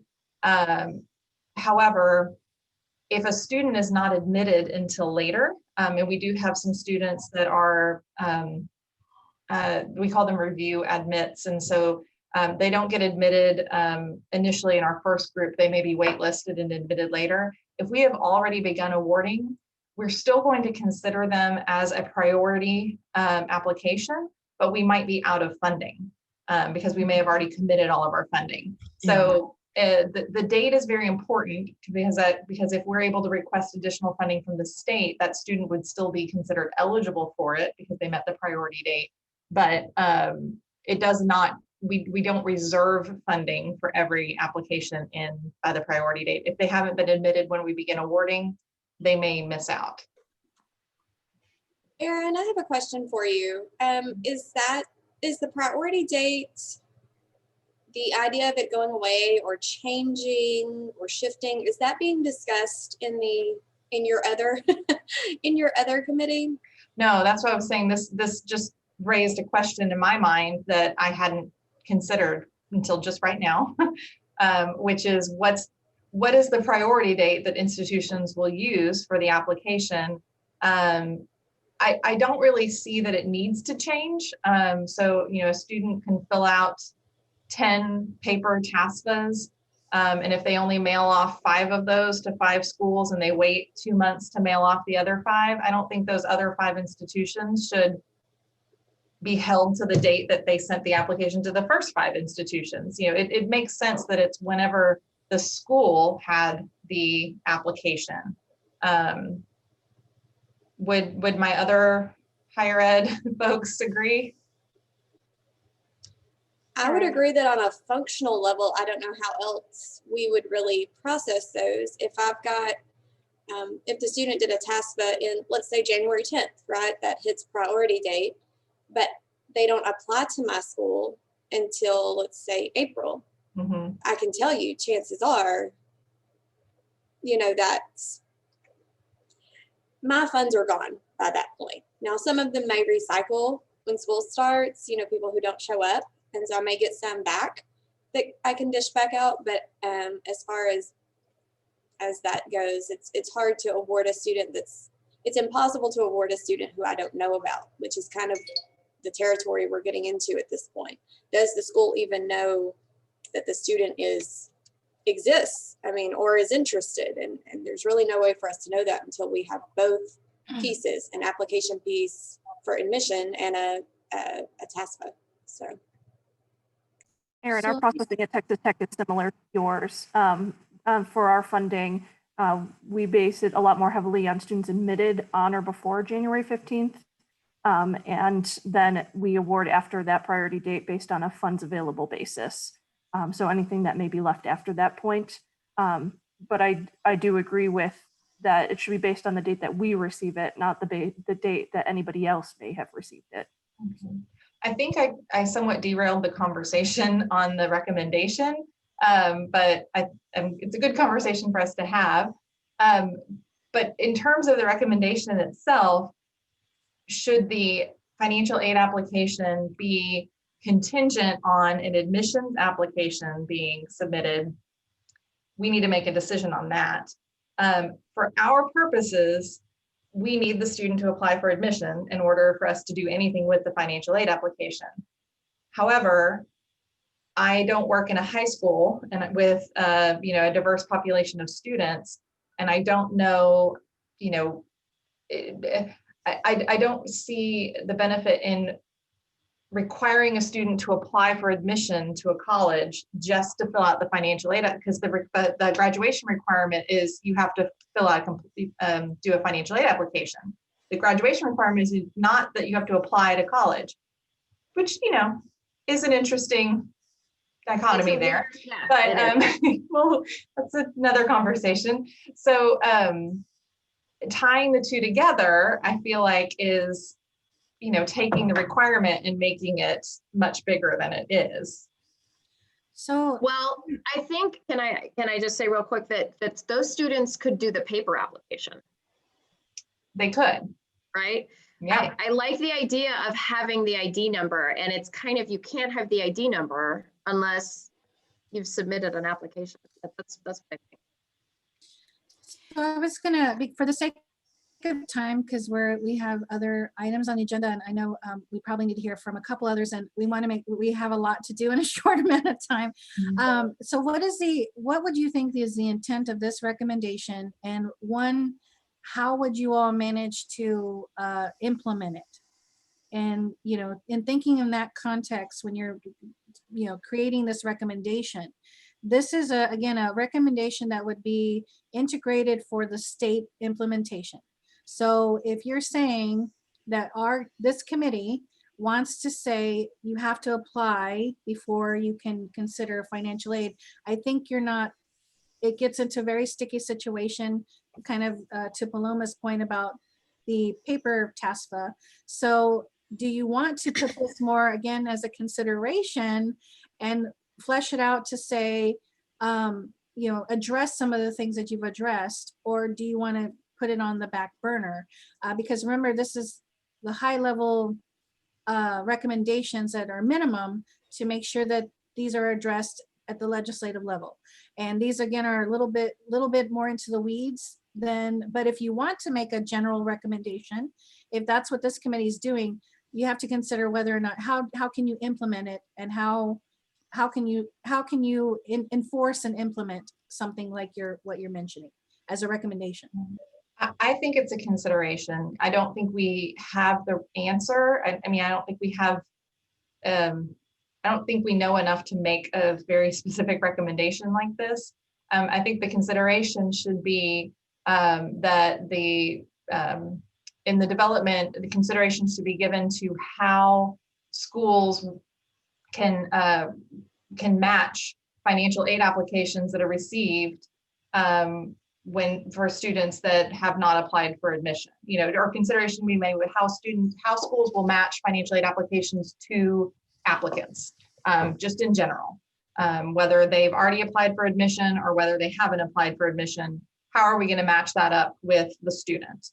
And so that may be the Apply Texas ID. There's a lot of technical discussion to be had. So I think it's definitely a consideration. But yeah, I'm definitely not confident making a recommendation yet. Well, what if we did the recommendation where the student must have the ID from the college? So not necessarily have been accepted, but have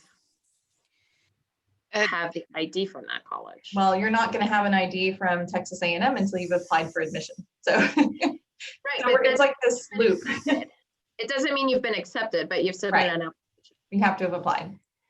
And well, again, what several were saying, that means that high school counselors would have to across the board for all their kids. I can't even begin to play with you 10-1, 10-5, 10-10. We haven't had it, I need to make sure that all these apps, high school apps, have to be done in order for me to move on to the next. That's going to get sticky, especially since it's a graduation requirement, and there's going to be certain things, especially our high schools that are really big in number, 500, 800, 1,000 kids, senior strong, that they're trying to kind of maybe keep them all together in big groups, kind of getting things done. You're going to be hard pressed, I think, to find high schools that are going to follow this. And if a kid wants to, and it's a graduation requirement and they just kind of need to get her done, I see high school counselors just getting it through because they need to get the kid graduated.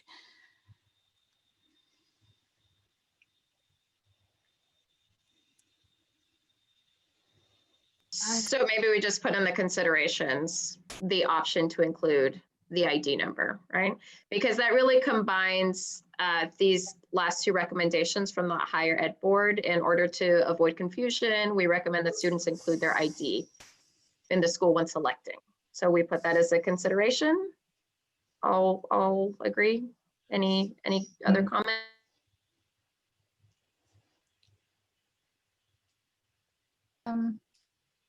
I'm going to reread this one. In order to avoid confusion loss applications, we recommend students include the school ID when selecting institutions.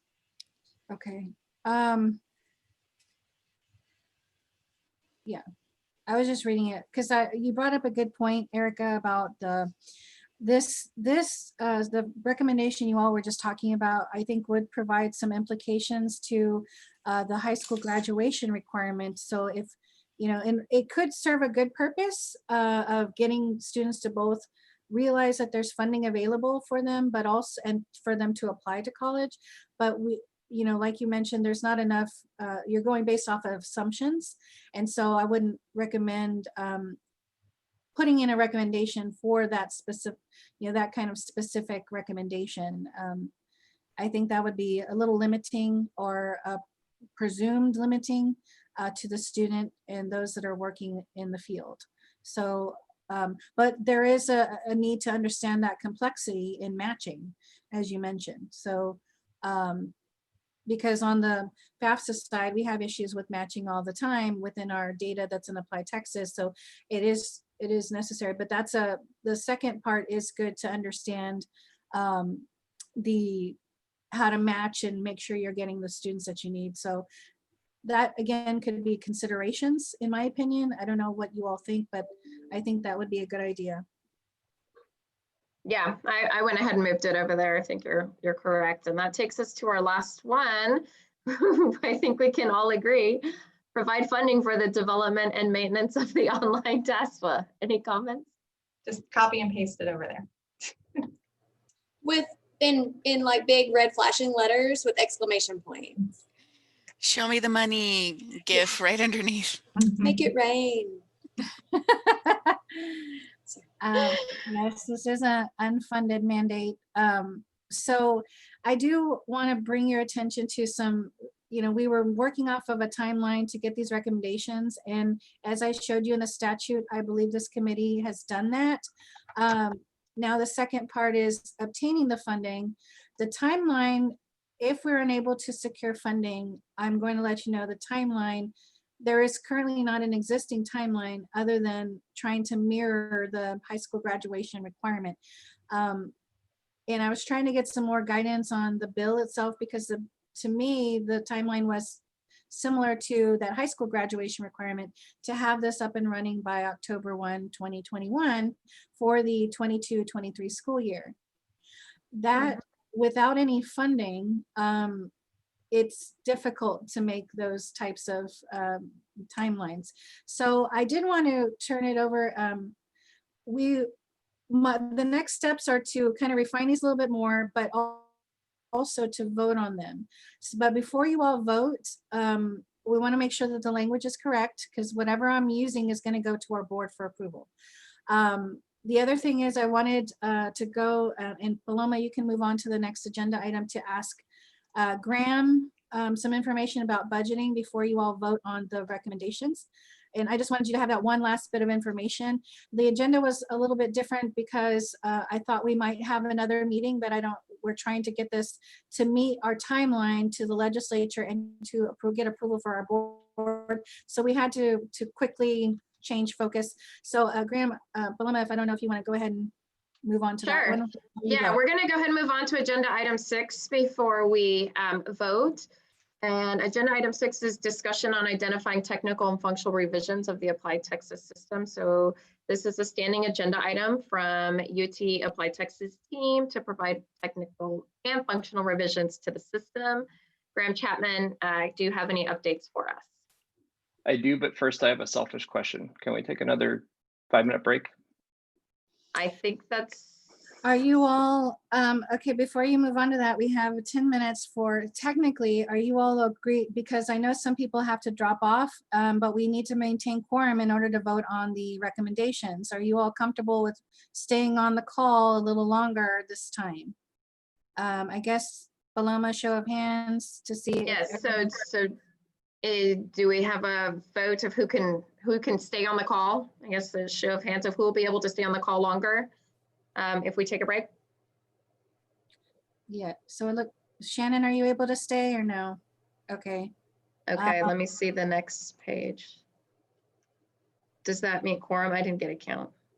So we have 21, so we have 1, 2, 3, 4, 5, 6. Courtney, are you able? No, you're not. 9, 10, Lauren? 13, 14, 15, 16, 17, 18, 19. So you have 14 out of 22. Let's see. I counted 19. 1, 2. Oh, 19. Okay, so we have, you can't count Graham, myself, or David Muck. So we're looking at Ed, Lauren, Victoria, thank you guys.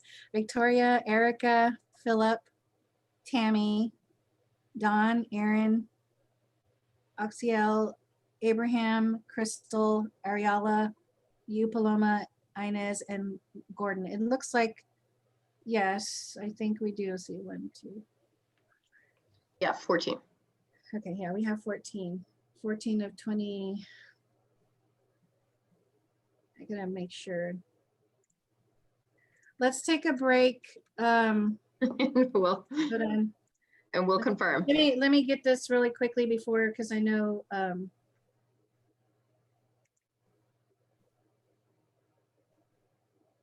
I'm sorry, I should know this. What the quorum is. Yes, what it is, because we have 20. Let me see. How many do we have? 22, right?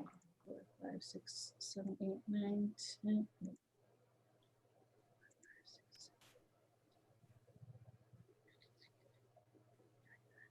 Yes, 22.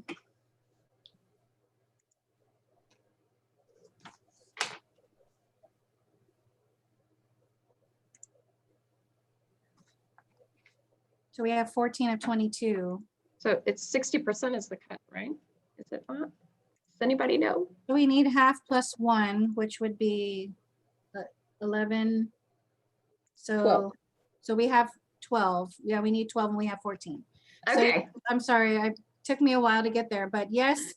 Okay, as long as you all can come back, because you have to have quorum in order to vote on these recommendations. And then, so Graham, your wish is granted. 11:58, folks. Okay. Thank you. Bye. Thank you. Bye, Courtney. Thank you for your help. And bye, Shannon. Yeah, bye, y'all. Thank you, guys.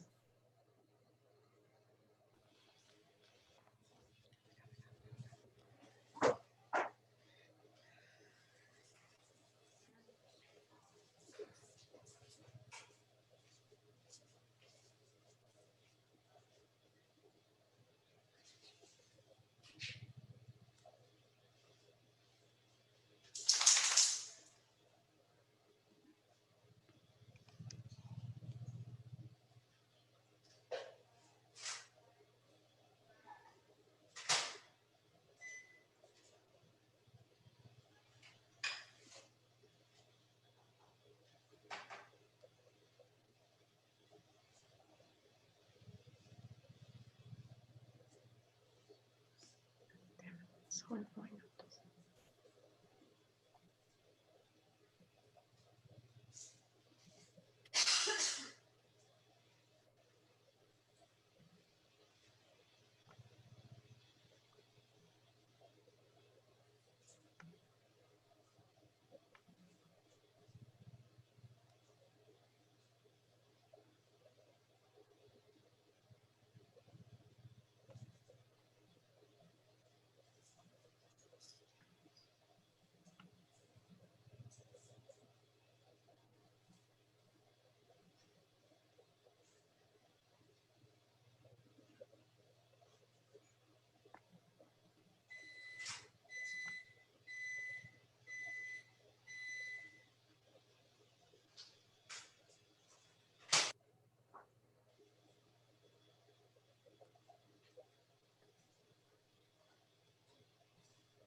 Muted the whole time. Okay, so it's 11:58. Let's go ahead and move on. Graham, you got the stage. Thank you, and thanks for the break. So I want to do two things. One, just sort of reinforce some of the practical considerations here. The timeline that Claudette just referenced would have us going live with this in 366 days. And one of the things that we all talked about when the committee started meeting was, you know, among other things, the importance of allowing time for institution-specific testing as well. So, so clearly we need to consider getting funding in place. That takes some amount of time. Whether this ends up being a build or a buy, there's sort of time involved in all that, but also some key time involved in institutional testing, which is critical for this. You know, this is the kind of thing that must go live successfully when it goes live, and success will be measured all the way to every door. So a year ago or so, when this legislation was first coming out, I prepared a very high level budget, and we'll share that just for sort of general awareness. This is the kind of high level budget that is not considering whether the application is offered in Spanish as well as English, right? I mean, just very high level. And so roughly speaking, over a 4-year period, I estimated this would take a little less than $1 million, sort of around 250,000 a year, more on the front. And in this case, the budget assumed that we were developing something. So, you know, there's more involved to stand it up in the first place and do all the testing and so on, and less involved to operate. But operation is important, along with keeping up with, you know, changes year over year. So I just wanted to put that on the table as, you know, kind of a general data point. And I'm happy to field questions if anybody has them. So this was just mainly a high level. There's other costs that are involved, but as an estimate, those were some of the things that we had to think about when you're going to seek funding. So we'll be continuing working with Graham and others to figure out more costs associated with this development. And it just really does consider the homegrown version, like you said, a homegrown or a vendor version, and it really does depend on what that looks like. So the first step, and that's where the recommendation came from about funding. So I don't know if you want to go back to that, if you want to revise it in any way, but funding for that is what we need to continue to even develop it. And that's pretty much where it's an unfunded mandate that we need funding for. So if there's something else that you want to include around the fundings, that's the main recommendation, was to provide funding to support the development of this integration within Apply Texas. Thank you. Does anybody else have any other comments?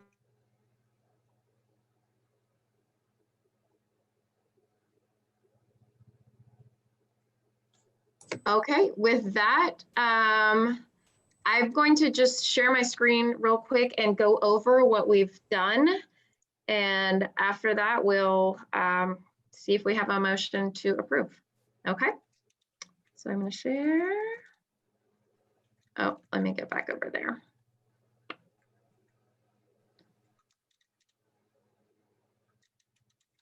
Okay, so I've put the funding at the top. Can you all see my screen? Not yet. Oh, sorry. Okay. Oh, I didn't click share. That's why. Okay, I went ahead and moved funding to the top, and I just put considerations in another column here to kind of focus us. Recommendation number 1, provide funding for the development and maintenance of the online TASFA. As Graham said, that's $1 million. I don't know if we want to put that in the actual in the actual recommendation. I'd leave it where it is as a consideration, because fundings, we don't know what we would be able to ask at this point. So it's just mainly asking for an estimate, which Graham has provided, and we'll continue to work with them, but asking for funding is the recommendation. Number one. Number two, require institutions of higher education to use the online or coordinating board developed TASFA or paper TASFA to verify specific student eligibility for state financial aid. Number three, Spanish language translation. Can I ask a question about number two? I'm sorry to interrupt. Does that look like there's three options there instead of two, or is it supposed to be three? It's the online or the coordinating board or the paper. Is that a little clearer, Ed, if I just put a slash between online / coordinating board developed? Yes, thank you. Okay, thank you. That's a good edit. Okay, to verify student specific eligibility. All right, number three, Spanish language translation should be an option in the application. Number four, should be addition of privacy statement added to online. Well, we don't have to put the end paper in there. That assures that state will not be sharing information with any institution other than those identified by the student. Number five, establish a paper TASFA that collects all data necessary to calculate an EFC following federal methodology and use that template as the standard for the eTASFA. Six, the eTASFA should include helpful pop-ups labeled hints, which explain the questions section. These hints or tips are already at the end of the PDF TASFA. And number seven, keep the signature process as simple as possible while still ensuring that there's consideration of managing fraud.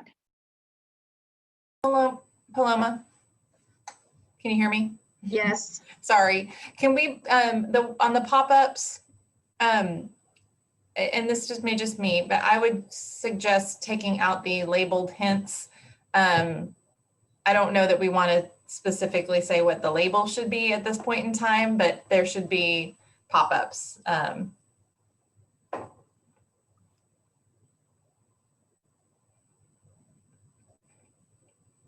Yep, I think that's good.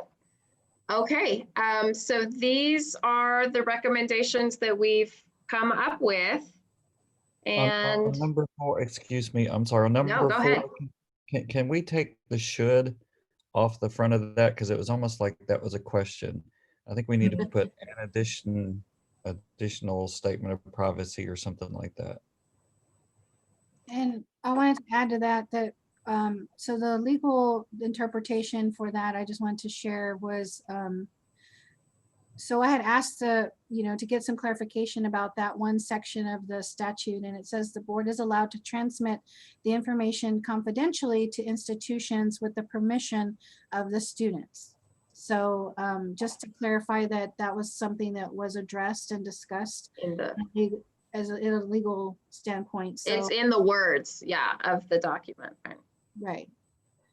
So I do want to go back to number two again, because the way it's written, require institutions of higher education to use, it might need to be rewritten a little bit differently, to use the online coordinating board. The, I don't know, I'm trying to get rid of the slash is what I was trying to do. What if it's require institutions of higher education to use the online TASFA and or paper TASFA developed by the coordinating board? Yeah, I just put eTASFA. Does that work? That's what we're calling it, right? You might want to put, I don't know if it's technical, so you could put online. I think that's more of an informal, and it's not clear what it is. There's an assumption that people at first glance would know what that means, and I would say that yes, everybody knows what an whatever would be, but I think electronic or online would be better. I don't know what you guys think about that.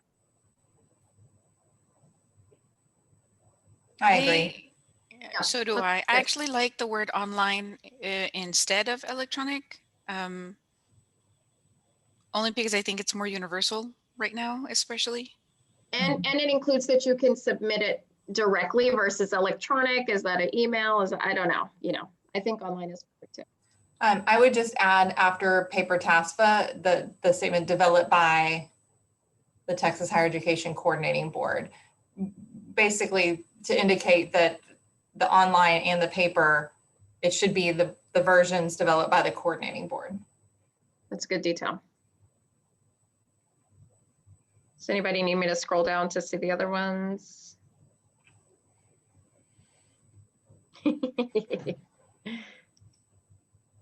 So on number 5, should we replace eTASFA with online TASFA and make our verbiage universal? Uniform.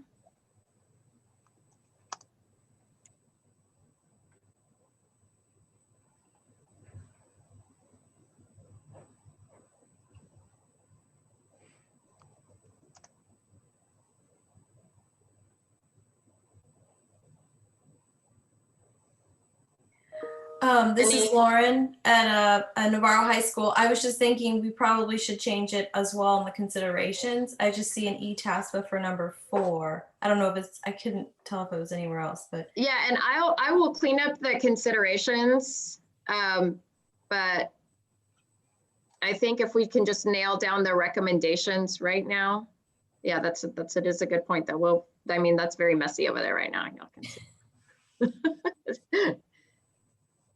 Any other comments, additions, edits? Okay, are we ready? Do I have a motion to approve these recommendations? I'm going to stop sharing my screen. Erica, I motion to approve. Do we have a second? I'll second. Don from Rankin. Okay, so members, by show of hands, and I'm sorry, who was that second? I didn't write it down. It was Don Hilton. Okay. Okay, by show of hands, raise your hands whether you're voting for or against. Those in favor of approving these recommendations, raise your hand and say aye. Aye. Aye. Aye. Aye.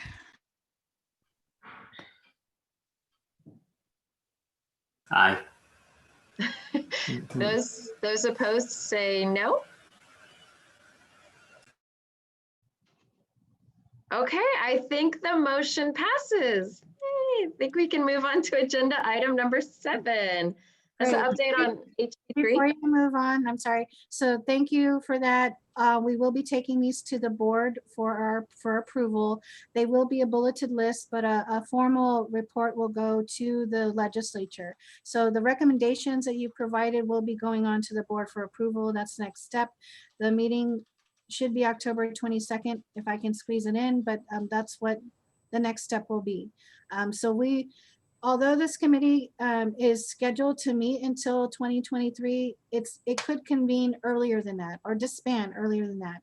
Should there not need any further discussion moving forward. So just know that you don't have that whole entire pipeline, but just know that the timeline is going to be just for the recommendations at this point, and that's the task. So I think you've accomplished your goal as a committee. And that's the next step. So yay, congratulations. And I'll let Paloma go on to the next agenda item. Okay. This is an update on HP3 FAFSA Advisory Committee. This item is a standing item on the agenda to allow for updates regarding House Bill 3 FAFSA high school graduation requirements. Claudette, do you have an update for us? I've been meeting with the committee, and I know the next item for discussion is that they're setting aside its own data, looking or exploring data. I do have a guest here that I haven't talked to her about this, but I don't know, Jessica, if you're available, do you want to share what the next meeting around data will be, just to align those efforts? Hi everyone, I've been video off just to not be distracting as a non-member in your conversation, so you could focus on one another. I can certainly try. We've introduced a couple of data components to the financial aid graduation requirement committee that the Texas Education Agency is conducting, and I should briefly introduce myself. Jessica Snyder. I am the Director of Special Projects within the Curriculum Standards and Student Support Division at TEA, and I am a co-facilitator of that advisory committee with my colleague Alexis Bowserman, who's joined you for some other meetings. But we essentially, there's a reporting requirement for the House Bill 3 graduation requirement that districts, we know they'll have to monitor financial aid application completion to determine and establish that students have met that graduation requirement and to graduate them. But there's also a reporting requirement for them to report the number of students who have met that graduation requirement, either by completing an application, and it doesn't indicate which one, or who have met that graduation requirement by opting out. And I don't know if this committee is familiar, but there is an exception to the financial aid application. There are 3 ways a student can opt out. Either themselves, if they're over 18 or emancipated, with authorization from a parent to decline, or with authorization for a counselor to decline for good cause. And so those 2 sets of numbers, an application, again, not which one, or an exception, will be reported to TEA. And so we started with the committee by sharing with them what are the data elements that will be built into PEAMS in order to report that information. And then in a follow-up meeting, we shared with them what information is currently available, what we have called the initial solution to reporting this data, both monitoring and ultimately reporting this information to TEA, which is the information for FAFSA that's currently available within the Applied Texas Counselor Suite. So we think they can use that data to both monitor their students and then ultimately to transfer that information into a student information system for the reporting requirement. But what we've talked about in the last meeting and what we'll bring up with this kind of data subcommittee is there's 2 other components of that recording that will need to be monitored and then integrated with the FAFSA data to report, which is if a student completed a TASFA, which we're not collecting that information, but it is an application. So they would need to go into that bucket for reporting that they completed an application. And then they've also got this opt-out option, which they'll need to integrate into their student information system so that they can report to one of those 2 options in PEAMS. So we'll talk a little bit with them about that additional consideration is that the districts, at this point, we're talking to them more about just districts being aware of what they're going to need to collect, monitor, and ultimately report. And again, just going through with them, what are the current mechanisms in place, meaning the Counselor Suite for FAFSA data, and what mechanisms or processes they're going to need to establish and develop locally to collect, maintain, and then ultimately report those other 2 pieces of information. So that's one thought I had as you were talking today is what will be the method of proof that students will have to indicate to a counselor that they've completed the TASFA. So that's something we'll certainly be discussing, and as you move forward with the creation of, or as someone moves forward with the creation of the electronic or online TASFA, that's a piece or component that we'll be very interested in as well, and how we can also verify that a student has done that. So that's essentially what we'll be talking with the data subcommittee about in a nutshell. Again, we've already had some of those conversations with the larger group, and then also some potential other options for streamlining or automizing the data transmission, because right now counselors are pulling from the Counselor Suite, a flat file. There needs to be a way to integrate or automate that process. We like to investigate and explore getting that into the SIS, so it's not someone copying and pasting information from an Excel spreadsheet. So that's another potential capability or functionality that we'll talk to the group with further. Thank you, Jessica. And I put you on the spot, but I thought you'd be the best person to provide that update on the data, because I know I've been part of those discussions, and so that's helpful that you were able to share that with the committee. As this work is moving forward, I know we've continually brought the option of being able to track TASFAs as well, mainly to streamline efforts with this purpose for data collection, so that counselors and school districts know that the student is meeting the graduation requirement in general. Those are all, again, things that we're having discussions at making sure that we're aligning our efforts as well. And if this, with the development, hopefully with an e-TASFA, there might be some opportunity to do something similar to how the data is collected in the Counselor Suite currently. And that's something that along the way we will continue to discuss. Can I ask a question? Just in terms of the language of this bill and what satisfies the requirement. So I know the intent is for the student to complete a financial aid application so that they can have awareness of what financial aid might be available for them should they choose to go to college. Does the student completing a paper TASFA and giving it to their high school counselor satisfy this requirement in terms of the way it's written? Or does it have to actually be submitted to an institute of higher education? So I think that the statute, and apologies, I don't have it in front of me, actually says complete and submit. I have to verify that. But I will say that the committee, that's one of the last conversations for this committee to have. Their charge is to assist, again, not direct language from statute, with the adoption of commissioners' rules, and the commissioners' rules, or make recommendations, I think is what it is for commissioners' rules. And one of the requirements for the commissioners' rules is the method that a student would prove that they have. And again, it's going to matter, completed or submitted. I think it says both, the application. So I'm sorry that I'm not able to fully answer your question. I'll kind of, after I stop talking, look and see. I'm sure I have a copy of the statute pretty nearby, but I think it's going to include a submission component and not just that they've filled it out. So something that I'm sure is being discussed is if a paper application is submitted to an institution of higher education, how does that data get recorded anywhere else? Because currently we're not reporting that information back to Apply Texas or to the coordinating board in any way, shape, or form. So yeah, so our committee is making recommendations that a school should be required to accept the paper TASFA or the online TASFA. So if they're able to accept the paper TASFA, then how does that data get reported back to the districts? It's a good question. And so that's a conversation. I was thinking about that very much as you were talking about this method of proof and where that might fit in with the paper version, other than a counselor mailing it themselves or witnessing. And so those are just discussions the group hasn't had yet. Okay. But I guess we're kind of coming in not at the optimal time to collect your input on that. But we have similar expertise in that committee that will be able to weigh in. And those are conversations because currently they're, like, to your point, Erin, there is nothing that's tracking those TASFAs. So if the requirement was in place now, we'd have to find a way to do that, and it would probably be the counselors capturing data and reporting it in some way.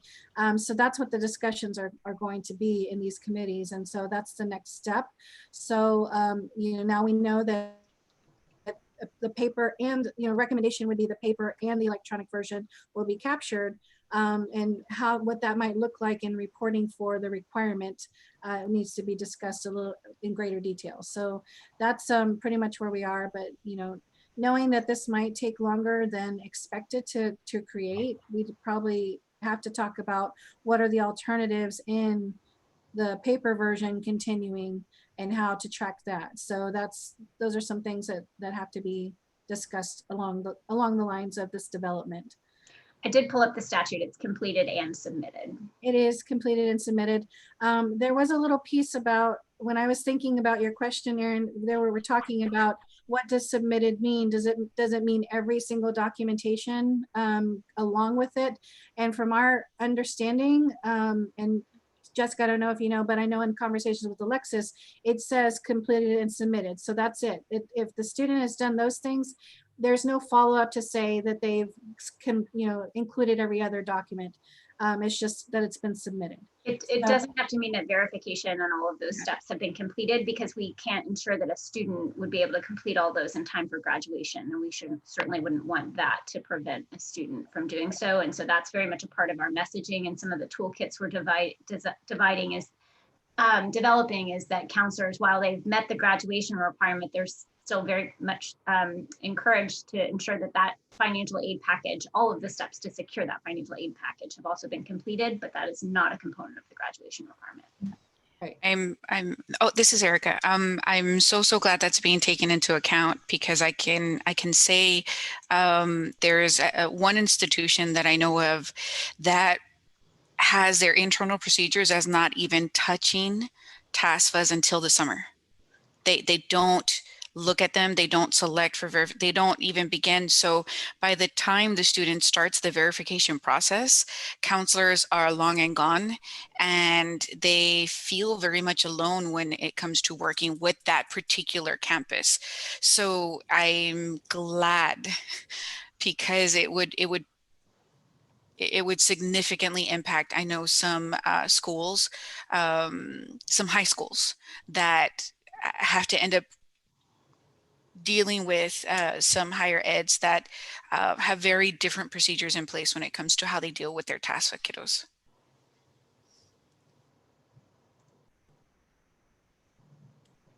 And I believe that's it. Erica or Jessica or anyone else have any other comment before we finish this agenda item? Okay. Thank you. Okay, thank you, Jessica. Thank you. So agenda item 8 is discussion of potential items, agenda items for our next meeting date. So I'll give you some context. I thought we might have another meeting available until, like, most recently, where I was told we had to get these done today. So you all have an option of meeting again, but it would be just to meet one last time. We can table this and see if another meeting is necessary, and we can coordinate that offline. But for the purposes of, because we had already put this out for the Texas Register for our open meeting, this was already an agenda item. So I defer to you and think about what you want to do. If you want to meet again, if you feel it's necessary, or if you want to coordinate that offline and see if we will take another poll to do that.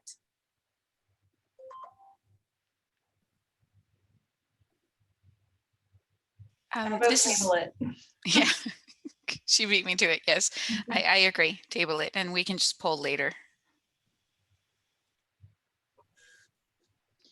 Okay. Okay. So we'll send a doodle poll out. We probably won't. I mean, it sounds like you guys have already met the requirement and have completed your task. If you want to do a debrief meeting, that can come back around once the report is submitted and you want to see it. But we can discuss that offline, and that would, so technically this would be the last meeting, unless you want to meet again, and that is strictly up to you. We'll send out a doodle poll to kind of assess that and see what dates might be available if you do want to continue meeting. So thank you all. I guess we're going to, before we close, I'm going to reiterate again, you all did a great job in such a short time. Committees take more than a year, from my understanding, to come up with to really think things through. So I appreciate your commitment and willingness to stick with us and meet this expedited timeline. So these next steps are, these recommendations will be going to our committee or to our board for approval on October 22nd. And at that point, there is a formal report that'll go to the legislature that explains the timing, it explains the considerations, it'll explain the dates that we met, just to kind of map out what the work was, and then that would go to the board. So, I mean, to the legislature. So I thank you all for your work. Shannon's not here, but Paloma, you've done an amazing job today in getting us on task. So we're gonna clap for Paloma, and I'm gonna clap for all of you, and to Tammy for my note taker, as always. And thank you for our guest who came today. We did this in such a short amount of time, like it's almost surreal, but I thank you all again for all your work. If you have any other questions about the next steps in the process, please email me. But I said, we'll send out a doodle poll to see if you all want to continue meeting for a final brief and see what kind of a response we have for another meeting. But again, you all don't have to meet necessarily any longer because you've completed your task. So we will talk through that more offline, but I appreciate all your work again. And we thank you to everyone that has made that commitment to stay with us. And I think that's all I have to say. So this concludes the business of the Texas application for State Financial Aid Advisory Committee for September 30th, 2020. If there's no further discussion, do we have a motion for adjournment? Tammy Erica. Mitchum motions for adjournment. Erica, we're always tied. We're on it, sister. Yes. Does somebody want to take the second? I will second. Erica seconds. Members, raise your hands if you are in favor and say aye. Aye. Aye. Those opposed say no. Motion passes. This meeting is adjourned. Congratulations, good work. The time is Thank you all. 12:28. Good work. Thank you. Yay. Bye. Bye, everyone. Bye, everyone. Bye, everybody. Bye.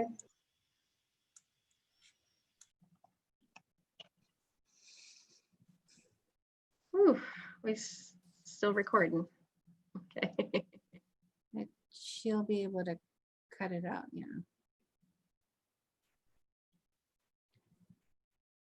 Lisa, are you gonna stop the recording? No, like I'm watching it. I'm watching it.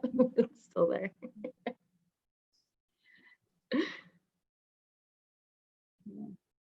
We're still live.